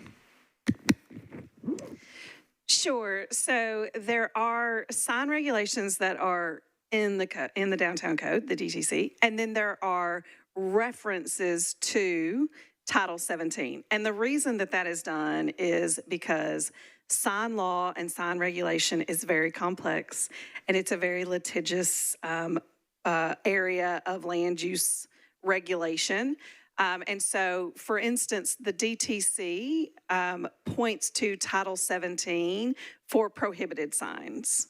So the same signs that are prohibited in CS, for example, are also prohibited in DTC. And so that is done to sort of stay in a really solid legal ground, if that makes sense.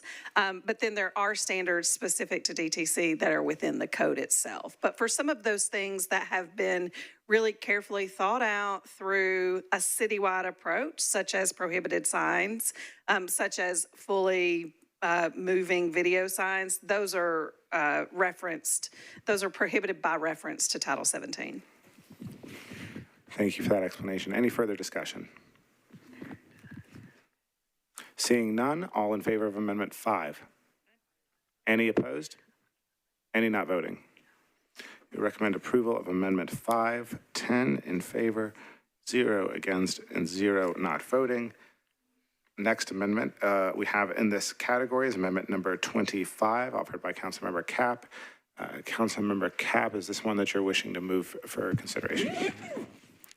Yes, Chair. Thank you. Move approval. Moved and seconded. Recognized for an explanation. Thank you, Chair. We considered this at the last committee meeting. It bans a stadium use in the district, and I ask your approval. Any discussion? I'll go to Councilmember Kupin. You're recognized. Thank you, Chair. I think I gave a couple of first-termers a heart attack when I mentioned the word stadium at the last meeting, so apologies for that. I only had a couple of hours from receiving these amendments to process through them, but I am very supportive of this. I've heard from constituents and talked to a number of people, and if this is a neighborhood for Nashvillians, if there ever was a stadium use considered, obviously that would be a very comprehensive conversation to see what the neighborhood did or didn't want. But I think it's important to have that not allowed as a use up front to ensure this stays consistent with what's been talked about. So very supportive. I asked earlier to be signed on to this one, and hope everyone will do the same. Thanks. Thank you, Councilmember. Any further discussion? Councilmember Allen, you're recognized. Thank you, Mr. Chair. We said earlier that stadium is not defined. Is it defined somewhere that clarifies this? I'll go to planning for an explanation at that point. It is not defined, and so any determinations as to what a stadium arena is left to the zoning administrator, although I will note that the zoning code actually says that where terms aren't defined, that they refer to like Webster's certain version of the dictionary and the standard understanding of what it is meant. Yeah. Thank you for that explanation. Any further discussion? Councilmember Capp, you're recognized. Just briefly, Chair. Yes, I want to just maybe clarify a little bit. So the east use area has a stadium in it because there's clearly a stadium in the east use area. But what this does is remove it as a by right use from the East Bend sub-district. Thank you. Any further discussion? Seeing none, all in favor? Any opposed? Any not voting? We recommend approval of Amendment 25, 10 in favor, 0 against, and 0 not voting. The next I have in this broad category is Amendment 12, offered by Councilmember Benedict. Councilmember Benedict, you're recognized for a motion if you'd like to consider this one. Move approval. Do we have a second? Moved and seconded. You're recognized for an explanation. Thank you. So I don't know, 20 years ago or so, I was traveling somewhere, I think Chicago, and my hotel room, unfortunately, was right next door to an urban fire station. And that's when I realized, that you can stay up all night with an urban fire station. But I also was really glad they were down there because I was surrounded by big buildings. And as I understood it, or as I understand it here in Nashville, we don't have any urban fire stations. And it's something that's been an idea ever since.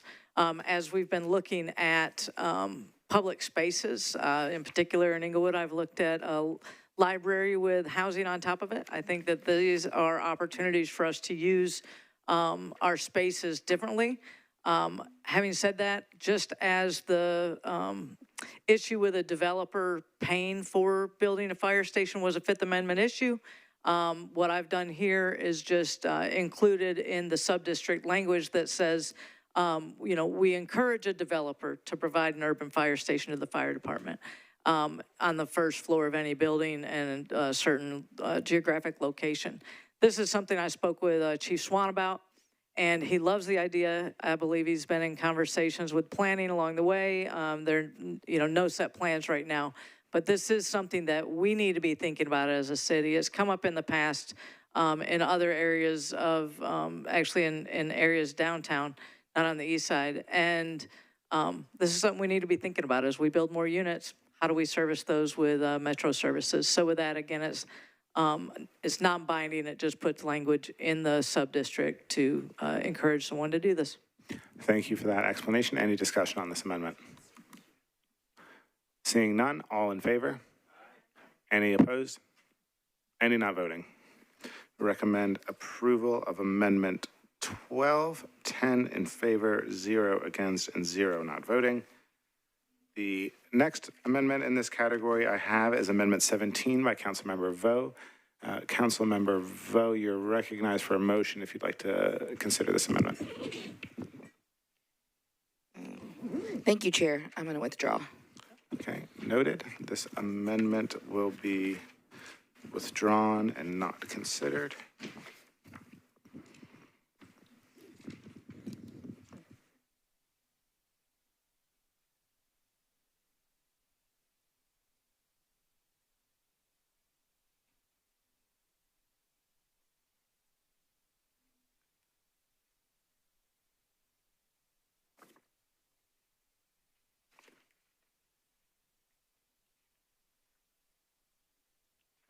Okay, we have two left to go. These are our catch-all category, beginning with amendment number 10 by Councilmember Kupin. Councilmember Kupin, you're recognized for a motion if you'd like this to be considered. Thank you, Chair. So moved. Do we have a second? Moved and seconded. You're recognized for an explanation. Thank you. Appreciate it. And appreciate my colleague elevating the name of this. I think that I personally, again, first of all, want to say that this is speaking to the planning side of this and the DTC. I, for one, have been, as I scroll through, seen East Bank and East Bend and kind of gotten to wrong sections. I've got constituents that are getting confused with East Bend, East Bank, East Point, et cetera. And I think that in the interest of transparency and clarity and keeping these things distinctive, having a separate name, it was a really great idea. I appreciate my colleague elevating that. In the search, I wanted to find something that was representative of East and of the area. And as we know, at some time ago, I was part of an effort to rename Cumberland Park, which was named for the Duke of Cumberland, who's never set foot in Nashville and who did some really bad things. Rename that to Wasiauto Park, which is the Shawnee name for the Cumberland River, Shawnee Indian name, and means Valley of the Deer. And that has become in the vernacular, and it's been really cool to see that elevated and to see the native name of the land lifted up. And so since this is East Bend from the bend in the Cumberland River and adjacent to the park, it made sense to me to then call this Wasiauto Bend, again, for the purposes of the DTC planning document. So I think this would be a really meaningful way to acknowledge where this land has come from and to do something that makes it distinctive and gives it its own identity. So I hope my colleagues are supportive as well. Thank you, Councilmember. For discussion, I'll go first to Councilmember Benedict. You're recognized. Thank you, Chair. So I'm appreciative of the sponsor of the bill bringing this amendment forward. I actually, over the weekend, I thought Wasiauto would be a great name for this, and I reached out to council, and he said that somebody else had filed that already. So I was really glad to see that. I also just wanted to clarify, the last meeting, I brought forth Shelby's Bend. That was the name that was on all of the planning documents, and so that's where that had come from. I understand during the meeting last time, a lot of concerns came up about the history of John Shelby, and I certainly in no way, shape, or form was trying to celebrate him. Certainly Shelby is a name that's affiliated with East Nashville. So there was that as purpose of me bringing that, as well as that's what had been on the entire East Bank Vision Plan. It had been called Shelby's Bend. So I want to make sure everybody understands that I was not bringing that forth to celebrate an owner of enslaved persons. Thank you. Thank you for that. Councilmember, any further discussion on this? Councilmember Allen, you're recognized. Thank you, Mr. Chair. Just to clarify, this isn't actually adding Wasiauto Park into this subdistrict. It's just changing the name and using the same language where we were using East Bend and adding it into the downtown code. Okay. The sponsor is nodding in the affirmative for those watching. Okay. That's great. I think this is a good improvement over what we talked about at the last meeting. Thank you. Thank you. I'll say I enjoyed my Wasiauto Park t-shirt from the sponsor, so looking forward to Wasiauto Bend merch as well. Any further discussion on this amendment? Seeing none, all in favor? Any opposed? Any not voting? Recommend approval of Amendment 10. 10 in favor, 0 against, and 0 not voting. And last but not least, we have Amendment 16 by Councilmember Vo. Councilmember Vo, you're recognized for a motion. Thank you, Chair. I'd like to move the amendment. Moved and seconded. You're recognized for an explanation. Thank you so much. You know, for me, I just hearing from so many constituents, reading emails, and with these parcels, you know, this is a countywide issue, and I just want to make sure that what happens in these parcels, it flows directly into the Cumberland River, and that means it's a resource for everyone. So I just want to make sure that, you know, the environmental transition of this site is handled correctly. So I really do think that a study is imperative. And so I just ask my colleagues to support this amendment. Thank you. Thank you, Councilmember. For discussion, I'll go first to Councilmember Benedict. You're recognized. Thank you, Chair. And I'm so grateful that my colleague brought this forth.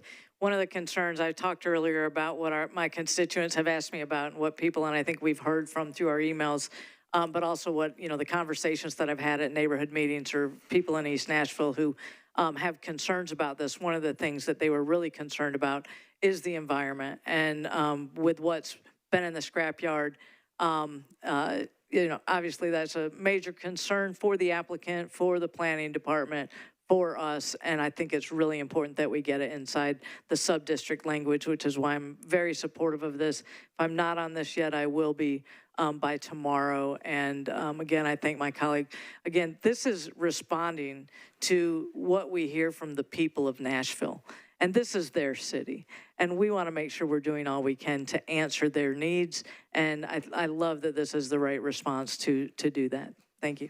Thank you, Councilmember. Councilmember Kupin, you're recognized. Thank you, Chair. And I echo those sentiments. I think environmental safety is incredibly important, especially given that this is adjacent to the river and residential areas. I think back to when I was working on the initial development area, and a constituent said to me, how are we going to build affordable housing next to a scrapyard with environmental concerns? And it's great to see that this is being developed and keeping environmental considerations in mind. So really, really supportive of this concept. I did want to ask the planning department how that might work logistically and like what the cost impact would be and how that just might be, how that would be executed. Thank you. Planning, you're recognized.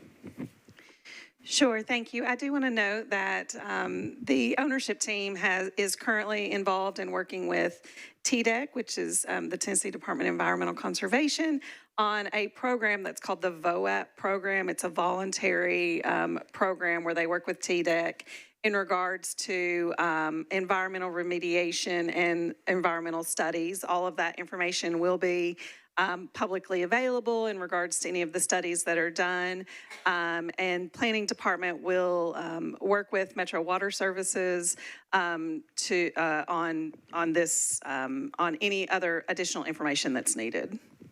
Thank you for that explanation. Thank you. And that's the Terry VOAP process, correct? Thank you. Funny. Any further discussion on this amendment? Councilmember Allen, you're recognized. Thank you. So, I mean, I do think it is important to get this environmental information given what has been on this site for many, many, many decades. Can you, number one, explain the process that planning would do to do an environmental study, and then number two, the process that would enable us to get access to the TDEC study that is happening already? Planning, you're recognized. Certainly. So TDEC actually has a really great website where you're able to pull up any information that is provided to them through any of their studies is all public. The planning would need to work with Metro Water Services. A couple of the things that are called out in here in our water quality and stormwater management, and those are neither things that the planning department manages. And so we would need to work with Metro Water Services to elevate those issues to determine how to work through this request. Thank you for that explanation. Any further discussion by the committee? Seeing none, all in favor of Amendment 16? Any opposed? Any not voting? I recommend approval of Amendment 16, 10 in favor, 0 against. And now, I'd like to note we have achieved a high degree of consensus and reached unanimous recommendations with one exception on every considered amendment. So now we are on consideration of the bill with approval recommended for the following amendments. These are amendments 2, 3, 4, 5, 6, 10, 11, 12, 15, 16, 20, 22, 23, 24, 25, 27, late filed amendment 1, late filed amendment 2, and late filed amendment 3. Do we have a renewed motion for approval as amended? Moved and seconded. Any discussion on the bill as amended? Councilmember Kupin, you're recognized. Thank you, Chair. There was one amendment that didn't make it into the packet that was brought up last time, and I know that my colleague, Councilman Benedict and Capp, have a bill looking at an East Bank DRC. I actually think that's one of the best ideas that came out of discussion. I mean, a lot of the consideration and concern has been, how does East Nashville have a voice in this? And so really supportive of that concept of making sure that we look at the DRC, making sure they have East Nashville voices on there. And so look forward to talking about that bill in the coming meetings, but just wanted to share my support for that. Thank you for that. Councilmember Benedict, you're recognized. Thank you, Chair. So this actually will be on a substitute tomorrow. So it'll be pulled off first in order to substitute it because it didn't have a case number from planning. So again, I appreciate Councilmember Kupin's support on that. I think it's going to be the right thing to get the right parties involved over on the East Bank. Thank you. Thank you. Any further discussion? Councilmember Capp, you're recognized. Thank you, Chair, and thanks to everybody for bearing with us on all these amendments. This stuff is really important to the east side. I can't speak for my neighbors to either side, but I know I heard a lot about this. I'm willing to bet they did too, and we've achieved really important improvements. I mean, you know, they're not on the bill yet, but we've made some recommendations for some really important improvements to this, particularly related to not jumping a tourist zone across the river and building a neighborhood for Nashvillians, and to managing traffic and building something that is multimodal and active and walkable instead of a new car destination to induce a whole bunch of new car trips in a way that we know we shouldn't be doing for something this significant and important. So I really want to thank my colleagues for working through these improvements to the bill, particularly Councilmember Kupin, who's in the difficult position of representing a piece of the east side of the river. And so grateful to him for absorbing and listening to east side feedback as heard by us and as developed into the amendments that we brought. And so it means a lot to have them on the bill. And so I just want to thank you all for that and look forward to tomorrow night.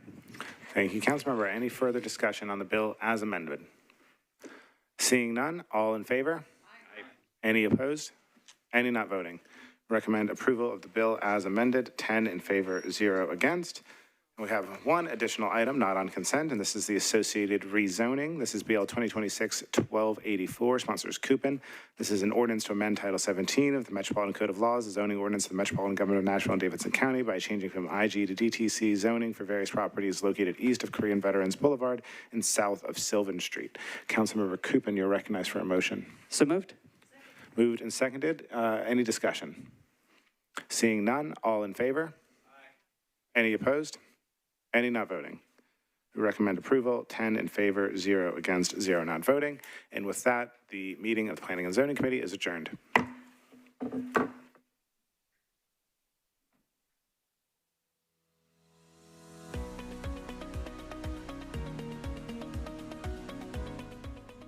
This has been a service of the Metro Nashville Network. If you would like to see this presentation again, or for more information on this and other programs, visit nashville.gov.